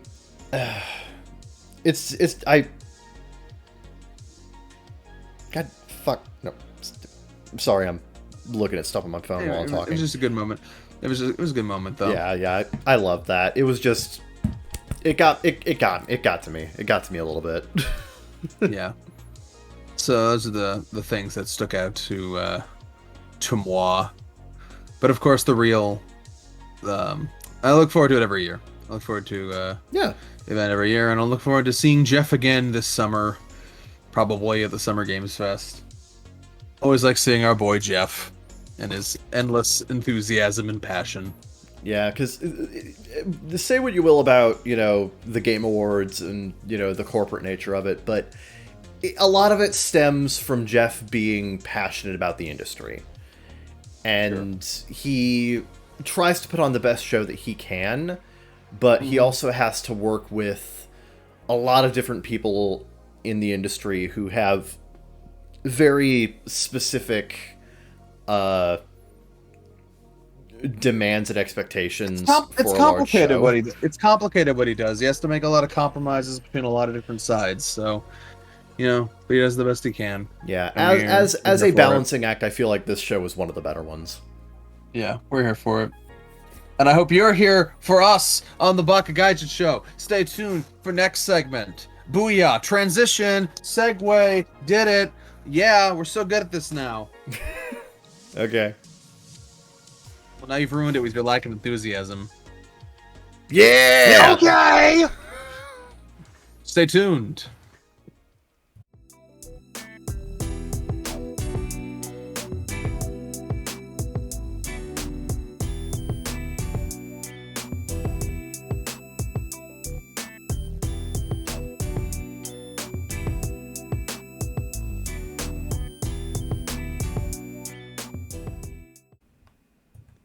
Hey, welcome back to the Baka Gaijin show.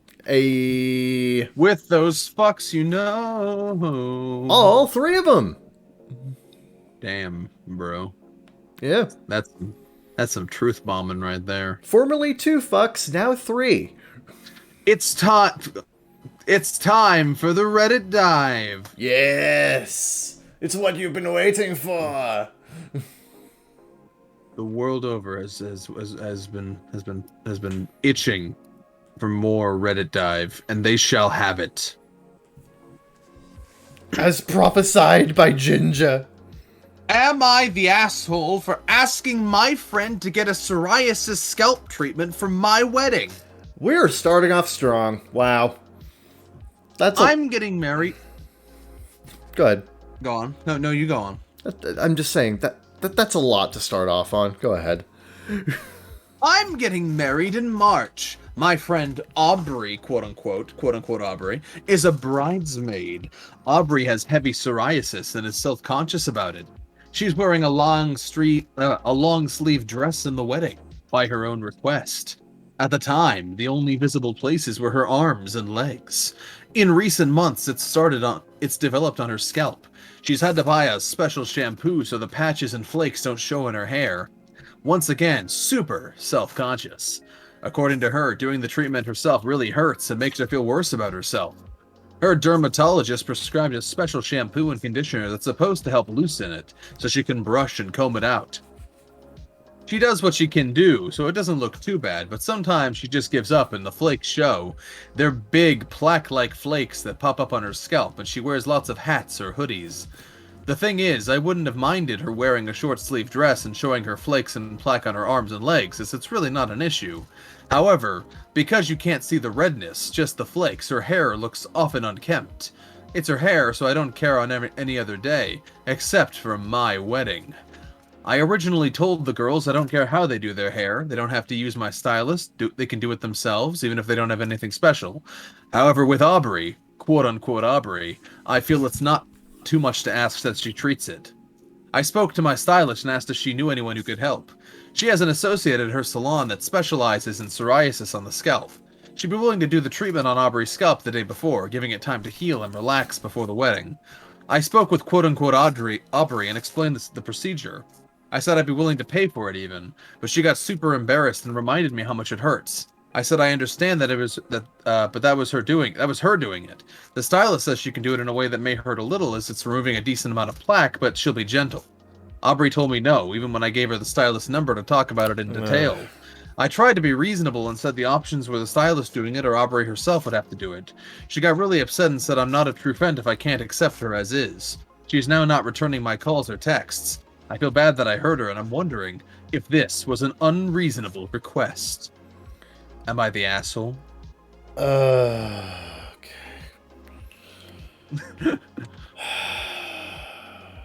Tough one. On one hand, I feel like it's probably coming from a good place of trying to help your friend, but the framing of it's for my wedding is very selfish. Yeah.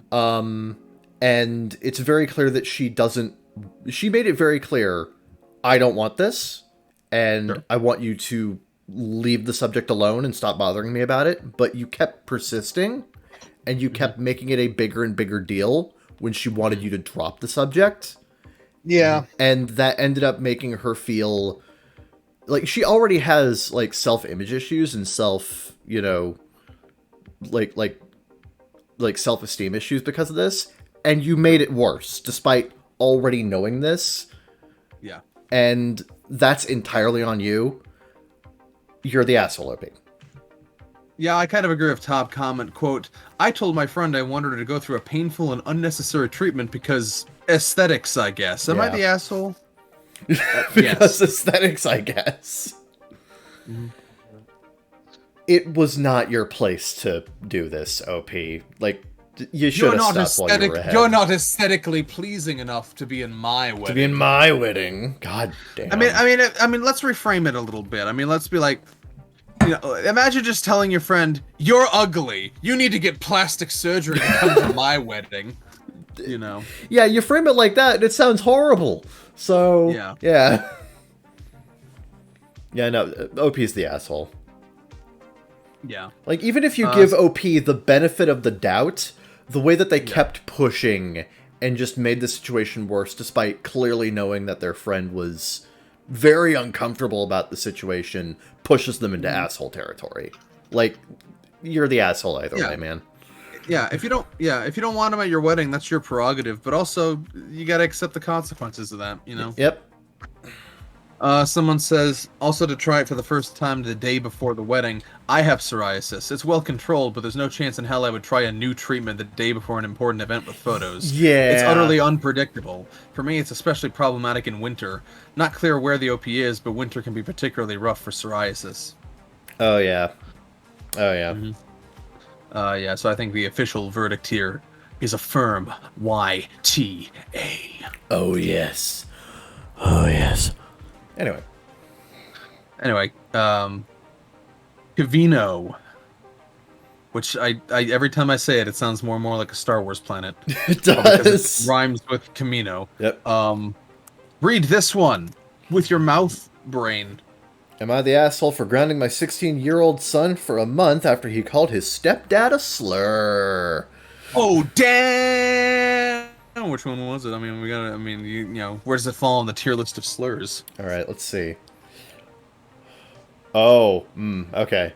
I'm 43M, my son is 16M. I'm divorced, have been for a few years now, and my ex remarried recently. Her new husband, Jonathan, is black. Oh, no. Oh, boy. Oh, we know exactly where this is going. We're white.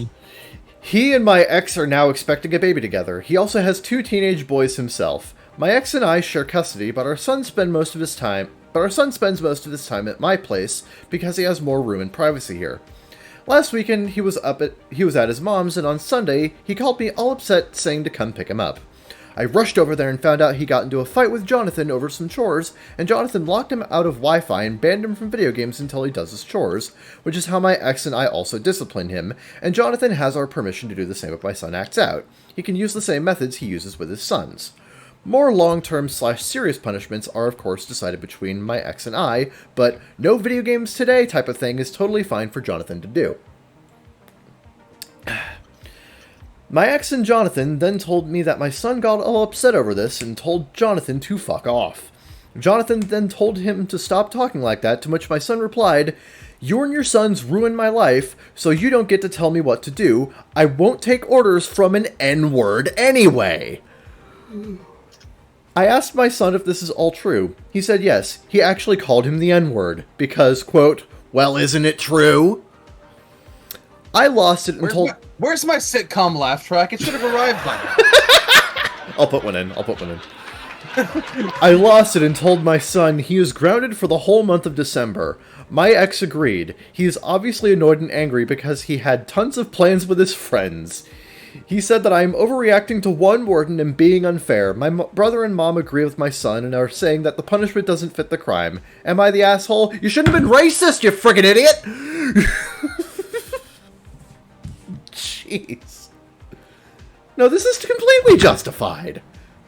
No, you're not the asshole. You did the right thing. You're good. Yeah. This was bad. No.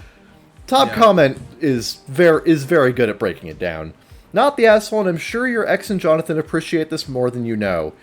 It's worth trying to figure out what kinds of online communities your son is spending time in. He is the perfect demographic to be recruited by alt-right creeps. I mean, kinda. Sure. But yeah, no. No, you're not the asshole. No. No, absolutely. God. Fuck. Yeah, no. No, it seems like your son is heading down the pipeline. Yeah, and it's good to stop that shit, like, right now, because no... Or at least react to it, you know? Yeah. Because, like... Not in my household. Don't let that kind of shit fester, because that's stuff you don't want to fester. There's probably more going on here. Oh, yeah, but just based off of this alone, no, you're not the asshole, OP. You did the right thing. NTA, stamp it, file it, get it out of here. Case closed. Let's see here. Which one will be next on the roulette of the world? Can you read right now, Sarah? Or are you doing something? I can read. Okay, here you go. God, I hope you can read. Yeah, that'd be concerning if you couldn't. Urusai. Sweet Shauna reference, bro. I get it. I also got it. That's why I said that. Mo Tokoyo. Am I the asshole for calling my husband and unreasonable for canceling the holiday trip just because me and the kids couldn't help him in an emergency? I think she meant couldn't. Yeah, probably. Oh boy, here we go. My husband and I have been together for 4 years. I have 2 kids, 17 male, 19 female, and their half brother is 3 years old. This past week, my husband had an emergency, dad had a medical emergency, and wanted someone to watch our son. He asked my older son, and he refused because he was going out with friends. He also asked my daughter, but she locked herself in her room to study. I was at the restaurant with my brother meeting his girlfriend for the first time. My husband ended up taking our son with him to the hospital, and his mom watched him from there. He came home and was lashing out on everybody, calling us selfish and unfeeling. I tried to explain that the kids were busy, but he told me to get the F out with that bull because my older son could have skipped the hangout and watched his brother, and my daughter could have watched her brother while studying instead of locking herself in a room. He scolded me as well, but I told him I couldn't leave lunch with my brother since he was visiting town. It was my only chance to meet his girlfriend. He yelled some more and then told us he was canceling the family holiday trip for Christmas this year. The Christmas trip this year. The 2 older kids were upset and said it was unfair. I called him unreasonable to cancel the trip and punish the kids, possibly me, like that. He refused to discuss it later. Now me and the kids aren't speaking to him, and he's saying good riddance. Wow. Your husband sounds like a class act. Edit. My husband was supposed to watch our son at the time. That's why I went to see my brother at the restaurant. The kids aren't used to watching their brother when neither parent is home. Update, my husband just told us he'll be spending Christmas with his family and saying he needs to be around his dad anyway. The kids say they will just go to their dad since they and my husband are still not talking. Assuming there was a third dad here that we're not seeing. Or a second dad here we're seeing. Neither of the kids are happy about how things turned out, so I feel like like things got marriage, and problems got bigger. He's now choosing to basically abandon us on Christmas and also keep our son away from me and the siblings. So here's what I'm gonna say. First of all, your kids are shits, but also your husband's a shit. So, do I think you personally are in the wrong for calling him out on canceling the trip out of spite, which is obviously what he's doing here? No. Do I think your kids and your husband are shits? Yes. Like, I don't know the family dynamic here. This is edging very close to everyone sucks here. I don't agree with the top comment. Top comment is, you're the asshole. Let's fix the title of your post. My husband canceled our holiday trip because my kids and I are unreasonable, and he just found out that we couldn't care less about him or his family. Yeah, I kind of get that, but that's not the question here. The question is, are you the asshole specifically for calling your husband unreasonable? No. Yeah. I don't think so. Yeah, I do think it was a bit of an overreaction. I think it was a bit of an overreaction, but at the same time, you could have stepped up and fucking helped your husband. And your kids could have stepped up to help their father, stepfather or not. Yeah.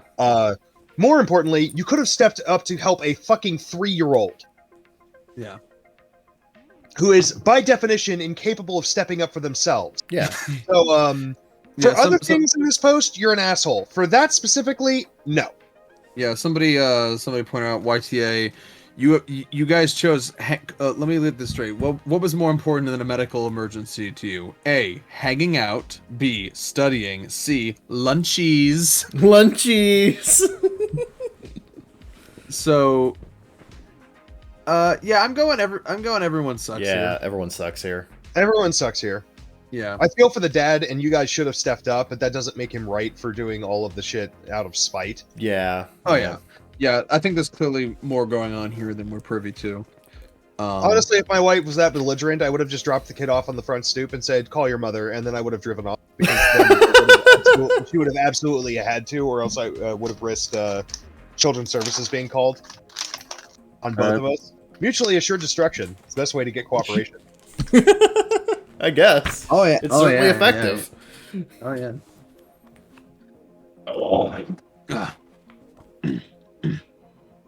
All right. Am I the asshole for making a scene when my son refused to dance with me? God damn it. Okay. This all started when my son Ben graduated high school. There was a formal dance. I was very excited for the mother-son dance. Every time I brought it up, Ben would say he wasn't going to dance. I didn't take him seriously. I thought he was just being shy. When we got to the formal, everything was beautiful, but when it came time for the formal dances, he was nowhere to be seen. I approached my older daughter Alice and my husband, who I could see were talking and laughing. I asked if they'd seen Ben, and they laughed and said he was going to go hide so he didn't have to dance. I was absolutely heartbroken. My son was literally hiding from me. I stood in the corner during the mother-son dance, watching all of his friends dance with their moms. I couldn't take it, so I told my husband and daughter that I was walking home. When they got home, Ben walked right past me, and I went to his room to get ready for the after party. And he went to his room to get ready for the after party. My daughter hugged me and went to get ready because she was driving Ben to the party. After our children left, my husband and I had an argument about what happened. He said he was appalled at my behavior and that I was acting like a child. I said that the least Ben could have done was dance with his mother. He said today was supposed to be about him and his accomplishment, not me. But in my opinion, today should have been about celebrating the people who helped him get to where he is now. Things got quite heated, and before going inside, my husband said that he wasn't going to force his son to do something he didn't want to do on his day. I was taken aback by this, so I just stayed on the porch, trying not to cry. I thought my husband would support me. Later, my daughter returns home and sees me crying. She gives me a hug and gave me a chocolate bar to try to cheer me up. If no one else, my daughter would be on my side. She danced with me at her graduation. She danced with her father. She understood how important this day was for me. I asked if she was on my side. She said something along the lines of, "I know you're upset, but I don't know what you expected from him." It took a few days before we really spoke to each other again, and after a few weeks, everything went back to normal. Coming back to the present, my daughter recently got engaged. We were talking about it on a family FaceTime, and the topic of when Ben will get married came up. He said he was never going to get married because he doesn't want to deal with another round of dance drama. That's a reason. When I asked him to clarify, he said he was obviously referring to his graduation. I was appalled at this attack! He won't get married because of me? I won't lie, I am upset that he still does not dance with me even at his own wedding. Holy shit. Now my husband is mad at me. My son refuses to answer my calls or texts. Am I an asshole for making a scene and starting an argument because my son never wants to dance with me? No. Let's reframe this a little bit here, please. Okay. The problem isn't that you made a scene because your son didn't want to dance with you. The issue here is that you took a moment that was meant to celebrate his accomplishments and everything that he's done over the years, and you made it all about you and what you want. You tried to take his moment and take it away from him. And that was a massively asshole-ish thing to do. You're making this all about you, what you want, your feelings. You're not thinking about what your son wants. You're not thinking about your son's feelings at all. This is all about you. This is all about your experience. Yeah. And I don't fucking blame your son for not wanting children because he doesn't want to deal with your goddamn bullshit. So, you're the asshole. 100%. This is really fucking stupid. Top comment.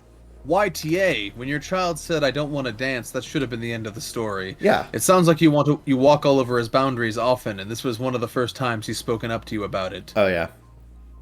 A sad possibility is maybe he would have wanted to dance with someone at his graduation, but had to give up that chance and hide because of his overbearing and entitled mother. Mm-hmm. The fact he had to physically hide from you is very telling to your personality. This part made me so sad. If I had a child and they felt they had to hide from me, I would be so upset with myself I would get therapy ASAP. Also, if the daughter is anticipating the mom being upset and bringing her chocolate is sad too. Your kids should not have to be your therapist or manage their parents' emotions. Yeah, what the fuck is up with that? To me, and I think OP is extremely lucky that her kids still talk to her. Might not be that way for long. Jesus Christ. What an entitled, spoiled baby of a mother. God. There was an update. Okay. Edit. Okay. It appears as though the response is pretty unanimous, and I have a lot of thinking to do. Yes, you do. Yeah. Yes, agreed. But for now, you are the asshole. Oh yeah. Verdicted! Best of luck trying to patch this up, but I don't know, you fucked up pretty bad. You just got verdicted. Oh yeah! Oh yeah, verdict all over your face. Verdict!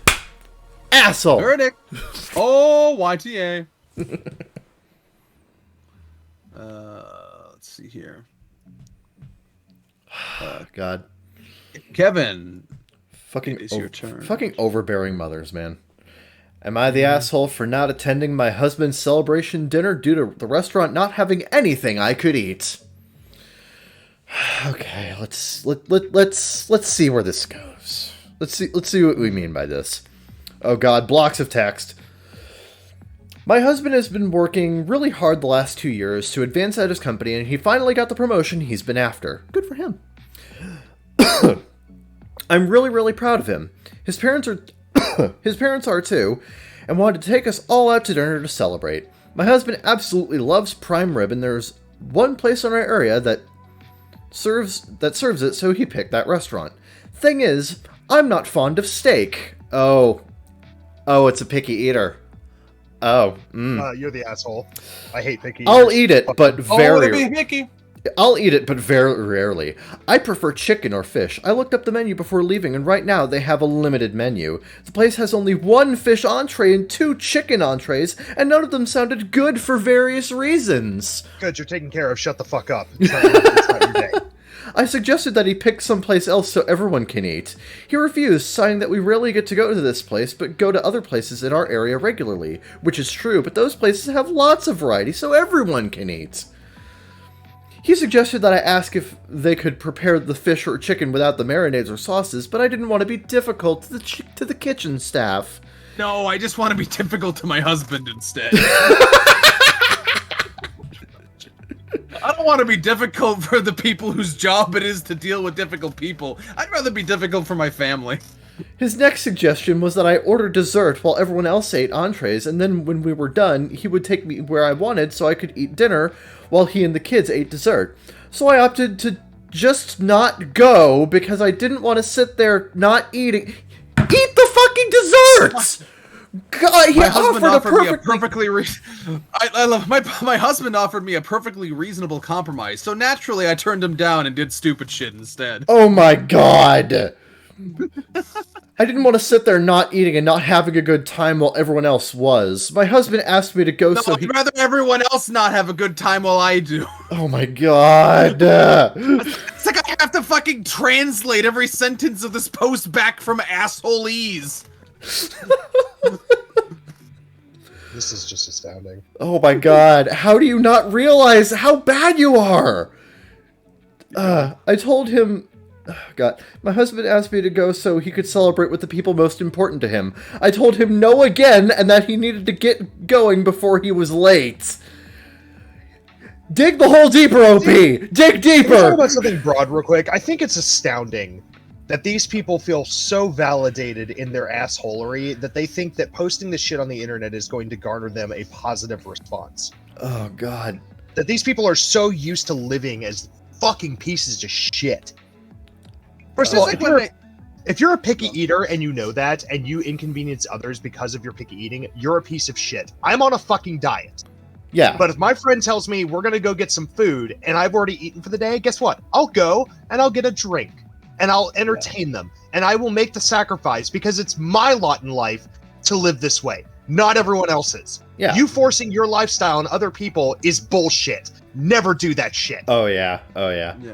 He did go, but came back a little over an hour later with the kids, and they all had to-go boxes. He said he couldn't think of what to tell the kids about why I didn't go when they kept asking without lying or making me sound bad, so he just got an order for them to go and let the kids spend some time with their grandparents talking in the parking lot. Oh my god. I told him he should have stayed, but he said that I put him in a bad spot with the kids and that I knew he wanted everyone there, and that I should have just gotten over on my picky eating for one night. He is correct. I maintained if he really wanted us all to eat dinner as a family, then he should have picked a restaurant with a more accommodating menu. Am I the asshole? Yes!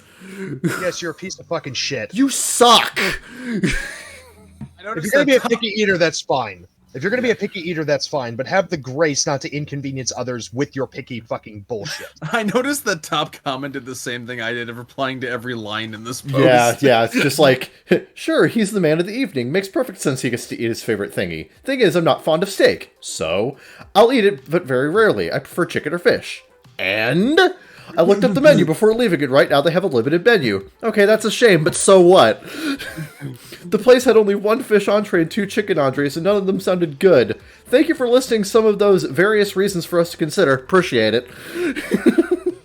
I know why they didn't. It would have made them look worse. I suggested that he picked someplace else so everyone can eat. He refused, saying that we rarely get to go to this place, but go to other places in the area regularly. Oh, you suck so much. He suggested that I ask if they could prepare this fish or chicken without the marinades or sauces.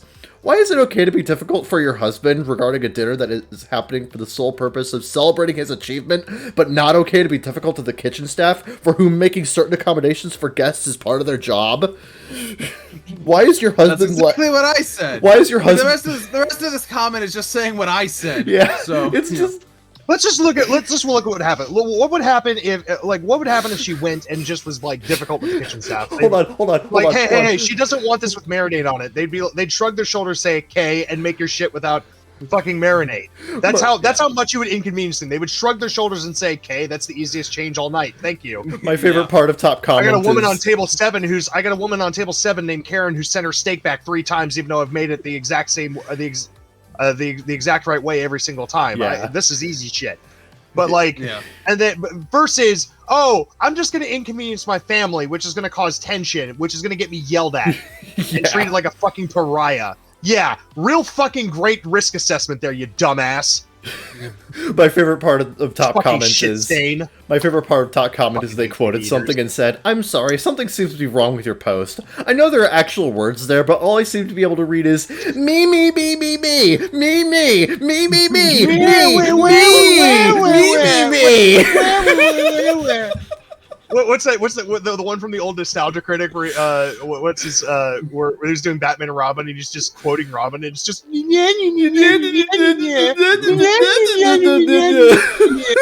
so yeah, YTA. There is an update though. Yeah, there is an update. Some of these comments were pretty harsh, but a kick in the pants. I've apologized profusely to my husband, and I'm going to take him to that restaurant this weekend and buy him some camping gear he's been eyeing as a start to make it up to him in changing course. There you go. Good for you. Okay. Yeah, you just had to get railroaded by the fucking internet for you to finally wake the fuck up. Oh my god. Sometimes that's what it takes. I know what that's like, so fair. Yeah. But we're glad you turned around, OP. But good God, that was comically awful. And this is to anyone who's listening. Anyone, never inconvenience people in your life because you want to be picky. Yeah. See, the thing is, if it were like a fucking allergy or something, you know, maybe there would have been a point to this, but like... Yeah, if like being in the room with like a bunch of peanuts could make you sick, sure. Yeah, like, but you literally went because you don't want steak! It didn't go because you don't want steak. Like, so one of the worst human beings I ever met in my entire life, her name was Haley. And just absolute garbage human being. You mentioned this before, yeah. Her boyfriend is one of the most, like, he's a cool guy, but he is the pickiest eater on planet Earth. The only things he will eat are chicken nuggets and french fries. Yeah. And he will absolutely, from what I have heard, and again, I've heard this only from the worst human being I've ever met in my so take it with a massive grain of salt, but from what I've heard, he would commonly inconvenience others for the sake of just going to McDonald's. And I'm sitting here like, dude, you're a piece of shit. Stop that. If that's true. I'm not sure if it's true. Yeah. But because again, I heard it from a very, very untrustworthy source. Yeah. Yeah. Oh yeah. Remember all those? Remember the famously picky eaters I showed you on the TLC videos, Kevin? Oh like yeah. Who had to put fucking maple syrup on everything he ate? Just maple syrup everywhere, and the other kid the other guy who was just like, I eat nothing but McDonald's all day, every day. Yeah, or the woman who only ate cheese, some combination of cheese and potatoes. Yeah. So sidebar, I've been eating a shit ton of McDonald's recently too, but I've actually been losing weight, and that's not because it's just because I've been eating it once a day and then nothing else. Yeah, because McDonald's is like a fucking carb and sodium. Well, it's because I can actually count calories based on their menu. Yeah. Because their menu includes calorie counts, and so I've just been like eating one large meal a day, and one like a large McRib meal or a large quarter pounder meal every day, and that's been the total sum of my calorie intake minus like a few small packets of nuts, and I've actually been losing weight because of that. So, but if you're like the guy on that show who's like gorging himself on like supersized meals 3 times a day, 5,000 calories of intake a day is going to make you lose weight. Oh, gee, Kevin, remember the one ginger guy whose dad had to take him out to the porch with that? Yeah, that's my word. That's my word. Sorry, those are my people's words. This guy was a whale. Like, his dad had to take him out to this custom built tub on the porch that was the size of like a kiddie pool to bathe him with like a giant brush. It was crazy. Yeah. I have to look. I feel for people like that, but because I know there's got to be a neurological disease there somewhere. There has to be some reason. But I just wonder, at what point did you just give up? Probably the point they called TLC about it. because like, no, it was before then. You don't let yourself become that morbid without any kind of. Oh yeah, Any kind of the like chronology of my joke. Like when I started encroaching 300 pounds, I said, okay, fuck this shit. I gotta change. But like, I gotta wonder, at what point did you guys give up? Like, did people like that just give up? I'm sorry, 3,300. No, 300. Okay. When I started approaching 300 pounds, and I'm 6'3", so like 300 pounds on me looks like 240 on anyone else. Sure.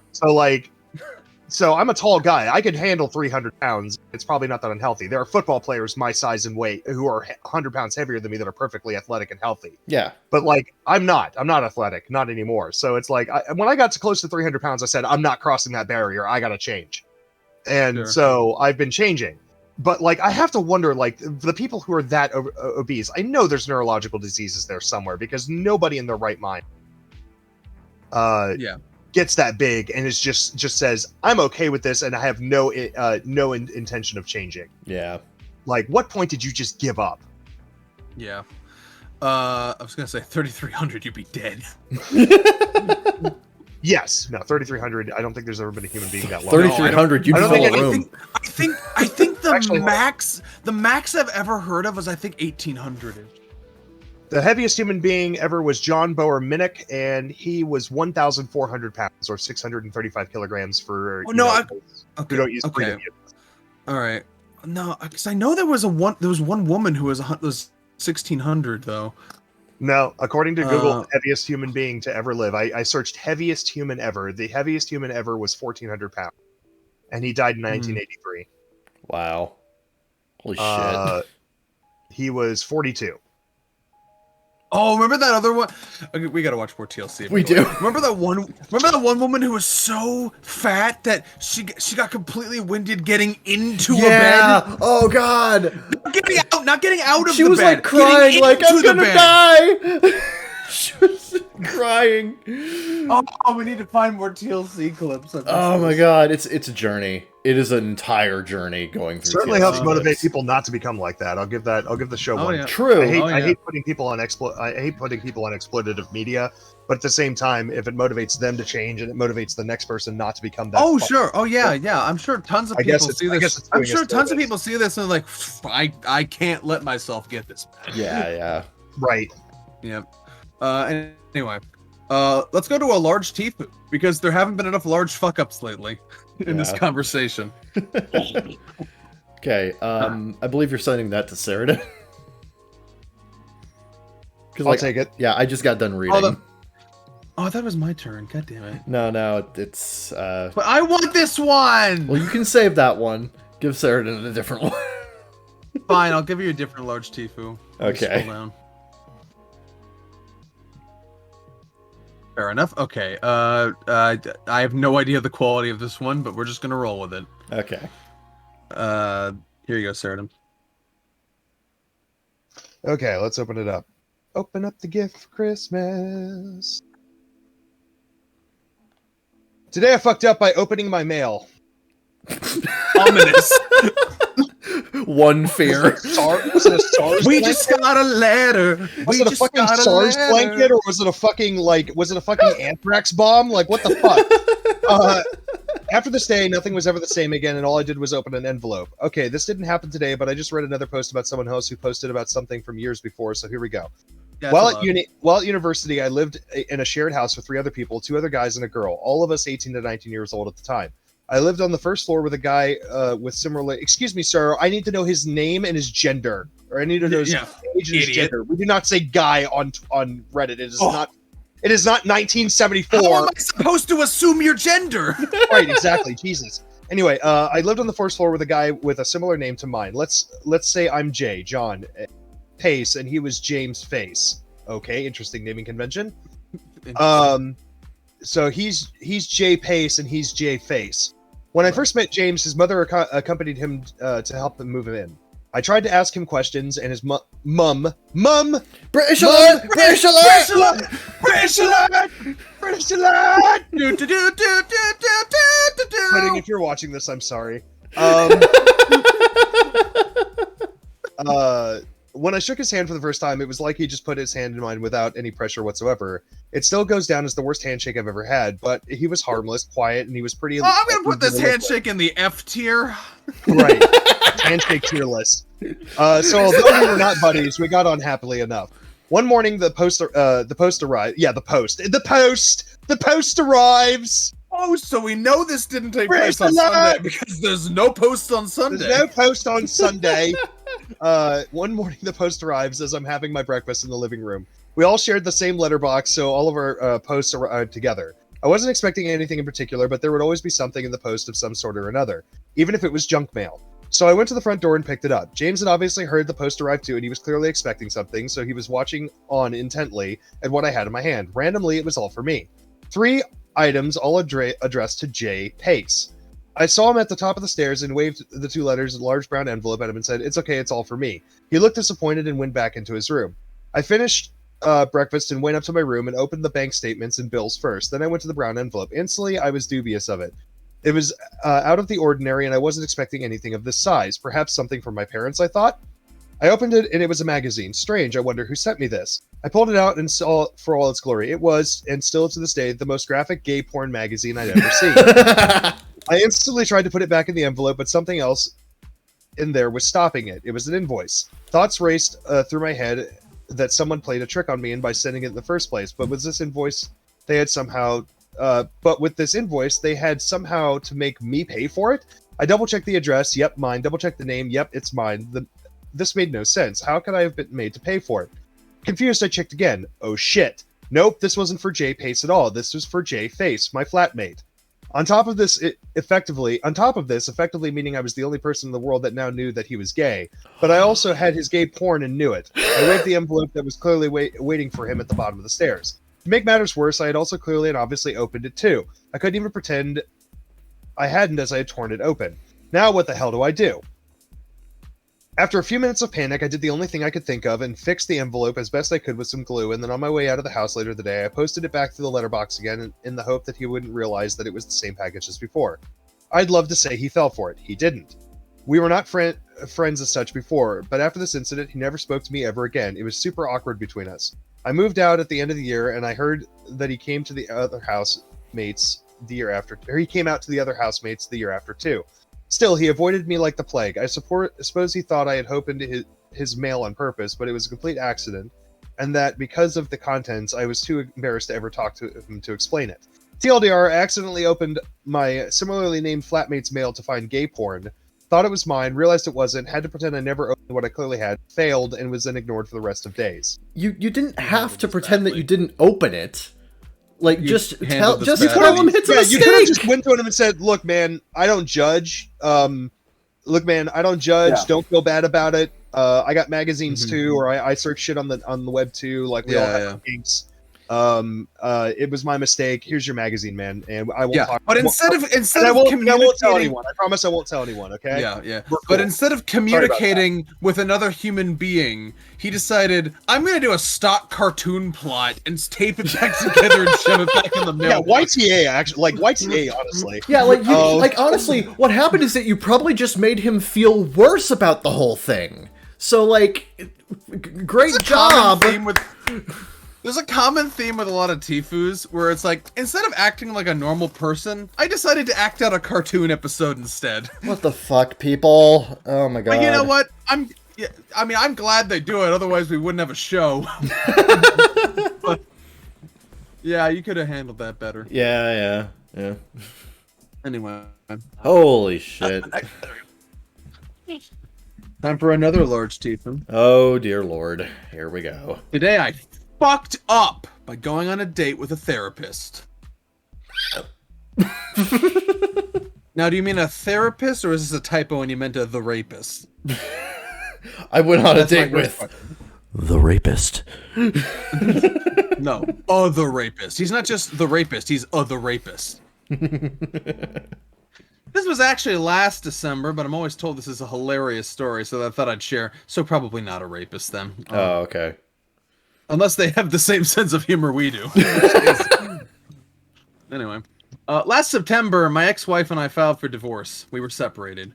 One of my best mates says I should try dating. She never led me astray, so... First of all, mates, we could have another Brit in our hands. Could be Australian, she's never led me astray, though, so I say, fuck it. Why not? First girl I matched with on Hinge. That's another Certified Hinge user. Seems nice. Hinge moment. We talked for a few days since I'm on a business trip and plan to go out when I get back. She's a therapist, works with neurodivergent kids. We chat a bit. All's good.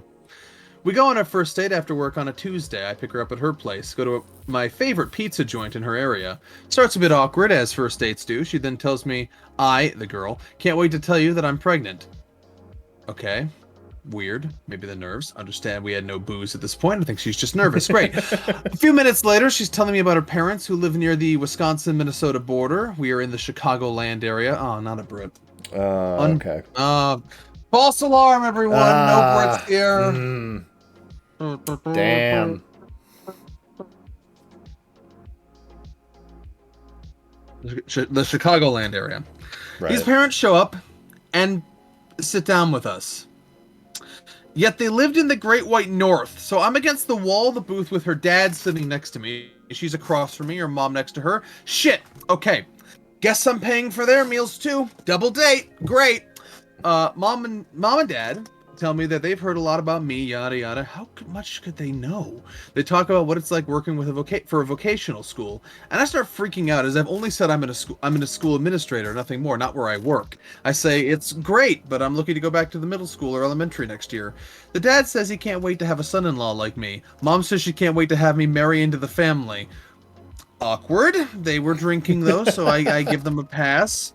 The awkward evening continues, yada yada, get to know you shit. We start leaving. I picked up this chick, I gotta drop her off. Grandma raised a gentleman, you know? Figured I'd do that. Grandma raised a gentleman, you know? Grandma, yeah, my grandmother. Grandma raised a gentleman, you know? Figured I'd do that and dip. Nope, we get back, parents park next to me. Fuck, invite me up. Mom said she baked the pumpkin pie earlier today. Well shit, I love me some pumpkin pie. Decide, fuck it. Might as well get something out of this night. Had some pie. What? This is so much better reading it this way. Yeah. Truthfully, some of the best pumpkin pie I've ever had. I try to leave. They weren't really letting me by giving me more pie or starting a new conversation topic. Best friend, one who told me to start dating calls, asks, what's up? I took the call in the bathroom. She comes up with this plan. I'm going to go pick up my friend quote-unquote Eddie because she thought I shouldn't use a girl's name with a flat tire. Great, I got it out now. She says I need to walk her dog, annoying. She needs to walk her dog. Annoying shit, yapping dog, rubbing his ass and everything, dragging his ass across the floor. Very poorly trained. Fuck. Fine. Come with me, walk me down. Mom comes too. I'm standing there trying to leave as a chick takes her dog for a shit. Mom says it's nice to meet you. Yada yada. Says, I'm so glad daughter found you. I don't think she'd be able to settle down since we had her committed 3 times. Walks away. What the fuck? Bomb dropped. I'm panicking now, sweating a bit. I turn to get in my car. The chick is there, right there. She hugs me, tries to kiss me, yada yada, tells me I love you. I can't wait to spend the rest of my life with you. Me, that's great. I gotta go. You know, friend needs help. I get in the car. This chick is in my rear mirror. She's calling me. I pick and she said, "You didn't say you love me." Best friend calls. Oops, hang on. Important call. Picks up. Tell my buddy this. She's laughing her ass off. I'm scared shitless at this point. Thinking headlights in my rearview mirror are hers. So I start speeding for the highway. I'm speeding away. I get pulled over. The cop asks why, and I tell him everything. I take a good 6 minutes to get this guy to understand. He noticed I have a Wisconsin plate, and all he says is, bro, and he gives me some great advice. Never put your dick in crazy. Thanks, Brochacho. Thanks, Brochacho. Cop feels sorry for me and escorts me to the highway. Great, finally, freedom. The chick texts me. I try to ghost her. Now, I left out an important detail. I went on a school night wearing spirit wear with my school logo. You know, once you know the name, it's hard not to find. I'm the only type of school like this in my entire county. I go to my boss the next day and I tell him this. He says I'm a fucking idiot for wearing my work shirt. Laughs his ass off about the whole situation. Asks if I blocked her. Shit, that's a good idea. So I do it. Tells me I'm a fucking idiot again for not thinking this through. She figured out where I worked and starts calling my desk, asking, when are we going out? Leaves a message, says she wants to be engaged by the time she's 30, which, you need to know, was weeks away. Literally the next month since we went over birthdays. At this point, I'm freaking out. I have a school resource officer in my building. I tell him what happened. I gave her her name. He told me he'd take care of it if she came by, but he also told me to move my car to the back. It's gated, can't see. Dude's a saint. Great idea. The chick shows up asking to see me. The security tells her I don't work here. She gets snotty with the SRO, gets escorted out, calls my desk phone, pleading with me to give her a chance. Finds my sister, my best friend on Facebook, tells them that we're soulmates. I tell them to block her ass too. This chick was crazy. Got her to call me the fuck out when I told her I'm going to report her for harassment to her licensing board. All bullshit. I have no idea if that would even do anything. And kids, that is the story of how I met your mother. I'm just kidding. I was scared of dating for a bit. TLDR, I went on a date with a therapist, almost ended up married again. What? This woman should not be a therapist. No, she needs a therapist. True dad. I love that. Also, I've tried to stick my dick in crazy before. It's not a great idea. I love how the police officer is just like puts a hand on his shoulder, bro. I got you. Thanks, Brachancho. Oh, that's a phrase. So it's so good. I think we peaked. I think it's time for the lightning round. Let's go on to the lightning round. Let's go. Lightning round! This is the lightning round where we go to our unpopular opinion and find out some unpopular opinions. Are these opinions unpopular or popular? Do we disagree? Agree? Am I going to say the opposite of everything I normally say? Maybe. No. Yes. Maybe. Unpopular opinions. Here we go. Woo. Remember making that sound again, Charmander. Why? It creeped me out. I don't like it. I don't like that. Okay. I don't like it at all.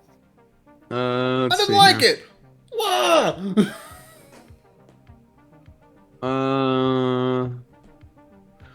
Unpopular opinion. Reaching out to someone you've wronged after a long time of no contact to make amends is self-serving. Sure. What's your point? Yeah. Congratulations. You made a basic observation about the world. On the bright side, it might actually save your life. Remember that scene from Oh god damn it! What's the name of that movie? Callie watched it. Adam Sandler.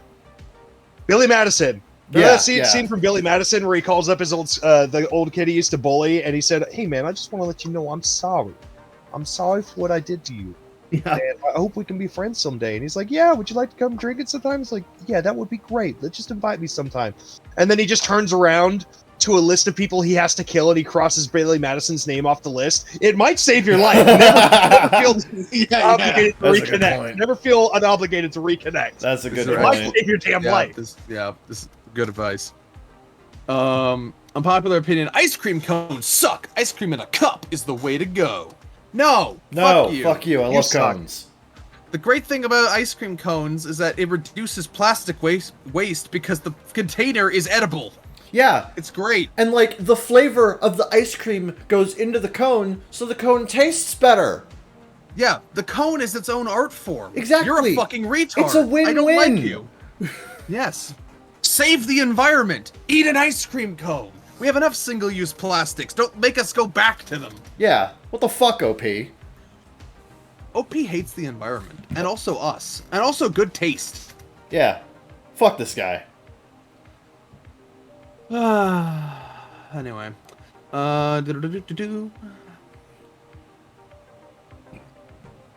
Unpopular opinion. Pirates of the Caribbean, Dead Man's Chest, and At World's End were better technological advancements than the CGI in Avatar. Honestly, I mean, Davy Jones. Well, to be fair, okay. So to be fair, I think you're missing the point. Like Avatar's whole thing wasn't CG; it was 3D. Sure. Right. Its innovation was the 3D layering. Yeah, I think people forget that. I think people forget that. So I kind of agree, but I feel like you're like comparing a film that was showcasing one thing to a film that was showcasing something entirely different. Yeah. So I'm not sure that's a fair comparison. Yeah. Yeah. Like if you had said Davy Jones was a better advancement than Smeagol, then maybe there's an argument there. But like, sure, even though I think it's wrong, but it's not an apples to apples argument. But go ahead. Yeah, makes sense. Unpopular opinion: chocolate and orange is the worst combination. Wrong. It's the best thing in the fucking variety box. Dude, orange and chocolate is a fucking amazing combination. Come on. I want them in my mouth. I want them in my mouth. Someone's never had orange creams. Damn. Couldn't be me. Although I do like your username, the Pimped Piper. It's a good one. Let's see here. Unpopular opinion: couches are comfortable to sleep on. They can be. They also cannot be. Yeah. It depends on the couch. A lot. It depends on the couch. A lot. It depends a lot on the couch. If you get a nice couch, then yes. If you get a shitty couch, then no, they're fucking miserable. It depends on both the softness and the width. Yes. Some couches are like firm and narrow and it sucks, but others are wide and cushiony. Well, a firmer couch will help keep your back straight, which actually helps you sleep better. So yeah, but the firmer ones also tend to be the narrower ones, so I don't see too many wide, firm couches. You gotta have that space first. Yeah. Unpopular opinion: ripping off a Band-Aid hurts much more than carefully peeling it off. No, no. That's why we do that. Is because it prolongs the pain. Yeah, that's literally why we have the expression "rip off the Band-Aid," because it's more pain quicker. So it's less pain because it's quicker. And it goes away faster. Yeah. Yeah. It's like anyone here ever have a catheter inserted? No, thankfully. It's very painful going in. My PP is very but when it comes out, they basically just kind of yank it. So it's, like anal beads. Yeah. Next post. Oh yeah, you know what this is. The kids don't know, but we do. Unpopular opinions. I hate sitcoms and their stupid fake laugh tracks. Kevin, you know what to do. Yeah, I'm putting in a laugh track. Yep. Yeah, let's laugh at this. I've never enjoyed the laugh track part of it, but I do enjoy. I enjoy the parody of the laugh track more than I enjoy the laugh track. Yeah, there's a lot of modern sitcoms like Letterkenny that don't use a laugh track, and they survive just perfectly well. Oh yeah, yeah. Speaking of Letterkenny, new season, Christmas Day. Oh, let's nice. go! Merry Christmas, more Letterkenny. Yeah. Unpopular opinion: 99% of people who ride a motorcycle do it to try to look cool. That's not an opinion. That's just fact. But also, who cares? Yeah. I mean, yes, most people who drive cars drive the car that they drive. Like, most people who are car enthusiasts drive the car that they drive because they want to look cool. Most people want to look cool. Yeah. God, imagine Popular opinion. Unpopular opinion, I guess. Expensive vehicles are status symbols? I had no fucking clue. This will change the car landscape forever. Imagine.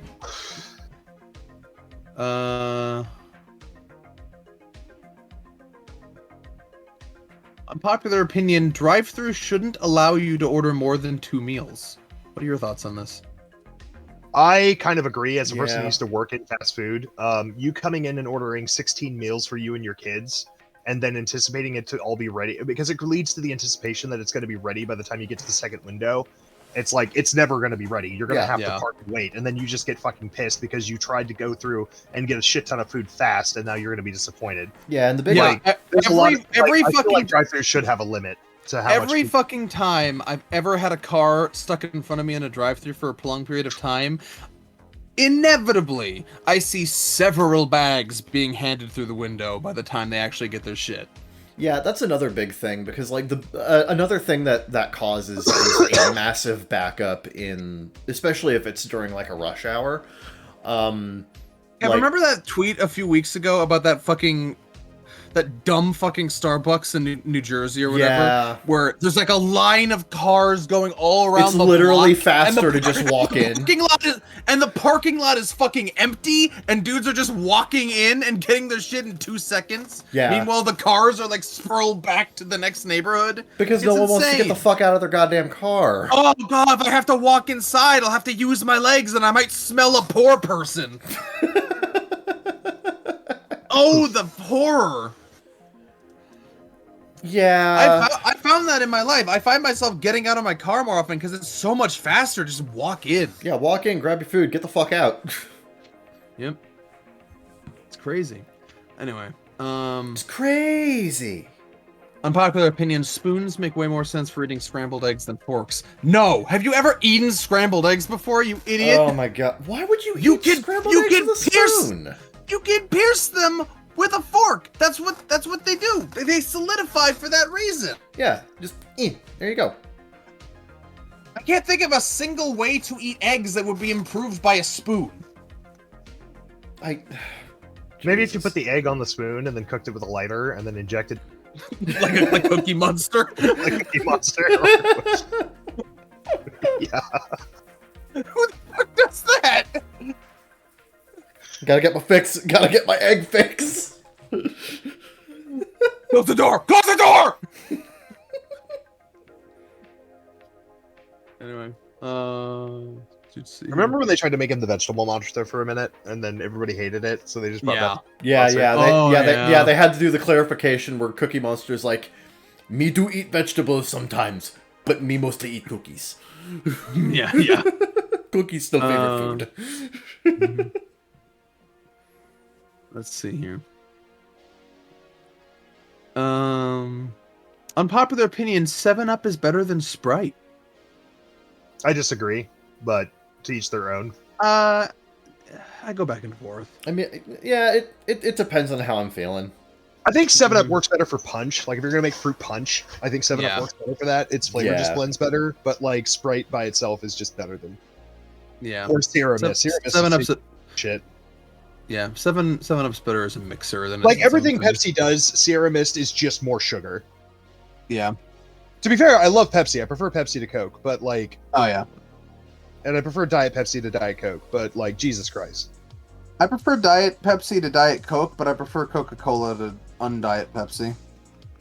Interesting. Yeah. But like with their Sierra Mist and their root beer, like, oh my god, the amount of sugar in those things just make you feel like you're gonna die like immediately. What's the root beer brand? Mug. Oh yeah, right. Yeah. Mug is just pure sugar. Yeah. I'll take Mark's over it any day. Let's see here. Or if you're real Chad, IBC. Oh yeah. I'm partially A&W. Or if you're a real Chad, Jones. Oh yeah. There's a hierarchy there. Yeah. Unpopular opinion: getting a coffee extra hot is awful and ruins the coffee. Yes, because at that... Okay, so the reason why a lot of coffee places serve their coffee so fucking hot is because their coffee is fucking shit. And if it's that hot, you can't taste it if it's... Yeah. That's actually what McDonald's. So the famous story about that woman suing McDonald's for the coffee being so hot that it caused second or third degree burns on her lap when she spilled it. Yeah. That was because McDonald's was brewing it extra hot for two reasons. One, the first one reason was because it helped make more coffee out of a single thing. It did. By diluting it and by cooking it to death and drawing every single ounce of flavor out of it. But the other thing was because their coffee at the time was shit. Yeah. Right after that happened, they reformed their entire coffee program and then also started the McCafe program in order to improve the recipe so that A, would reinstall faith in in McDonald's coffee because it was utterly destroyed after that incident. And B, because it would allow them to cook coffee at safe degrees so that it wouldn't cause third degree burns whenever somebody... Yeah, I mean, it's good to know that at least some good came out of it, despite all their attempts to completely trash that woman's reputation. There is something inspiring about the fact that their reputation of their coffee still went down the drain after that, despite all their attempts to salvage the situation. And they were going to do it anyway. So it just accelerated the process. Sure. And now we have McCafe, which is honestly their regular Colombian brew coffee is honestly not terrible for fast food coffee. And their McCafe stuff is really good, even if it is just loaded with tons of sugar. Yeah. McDonald's like coffee the frappe is like the worst. First of all, the frappe. Fun fact: the frappe has no coffee in it. Yeah, just to let you. It does not. It has no coffee in it whatsoever. You can ask them to add espresso to it. In fact, a lot of people asked for this, which kind of melts the ice in it and makes it diluted. But whatever. A lot of people will add espresso to their McCafe, but it doesn't come with any coffee in it. It is just chocolate, sugar, ice, and syrup. That's all it is. Right, I think I snapped my thing on this stupid chair. But the rest of their coffee is really good. I need a new damn chair. Fuck. Unpopular opinion: podcasts without video are much better than ones with video. I feel like we kind of have No, I mean, I think they're talking about people like actually being there, like right, like video. Yeah. This is B-roll, like Kevin. face cam shit. They're sucking our dicks, Kevin. That's what okay. I'm getting here. I thought that would be self-evident, but I don't have a strong opinion one way or the other on this. I don't have a strong opinion either way. I don't either. I'll just take the compliment though. Yeah. Let's see here. So, suck it, trash taste. Unpopular opinion: getting water in your ears while swimming is 10 times worse than getting up your nose. Yes. It comes out the nose pretty easily. Sometimes you gotta bang the fuck out of your head to get out of your ears. Yeah, like just I hate swimmers. Thinking your nose hurts more though. I hate swimmers' ear. Yeah, but it's like the Band-Aid thing. Like it'll come out easier. Yeah. Ears sucks and it can cause problems. It's like a whole thing. Anyone here ever get their ears irrigated? I have. Don't know. Oh, I used to have problems with compacted earwax, so I've had my ears irrigated several times. That is an interesting feeling. Yeah, I've never had that. Oh. Well, you haven't lived. I'm sorry to tell you this. I'm sorry you had to find out this way.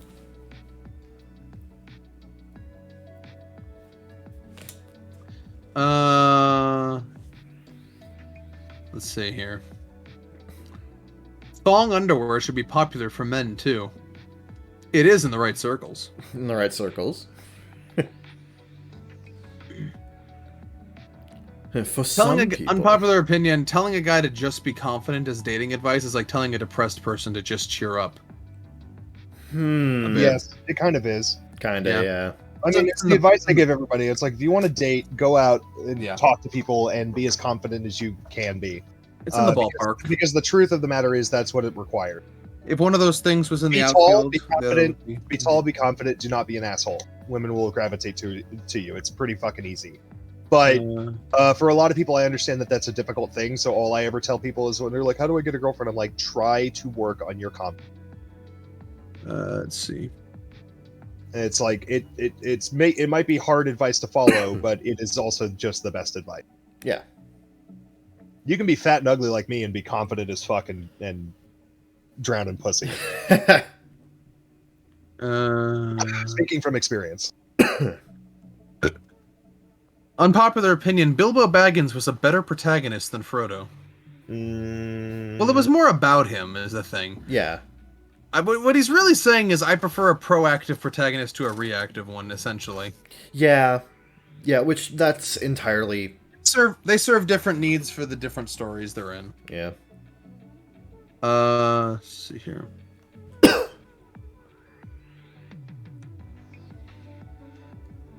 Unpopular opinion, protein shakes are better with water.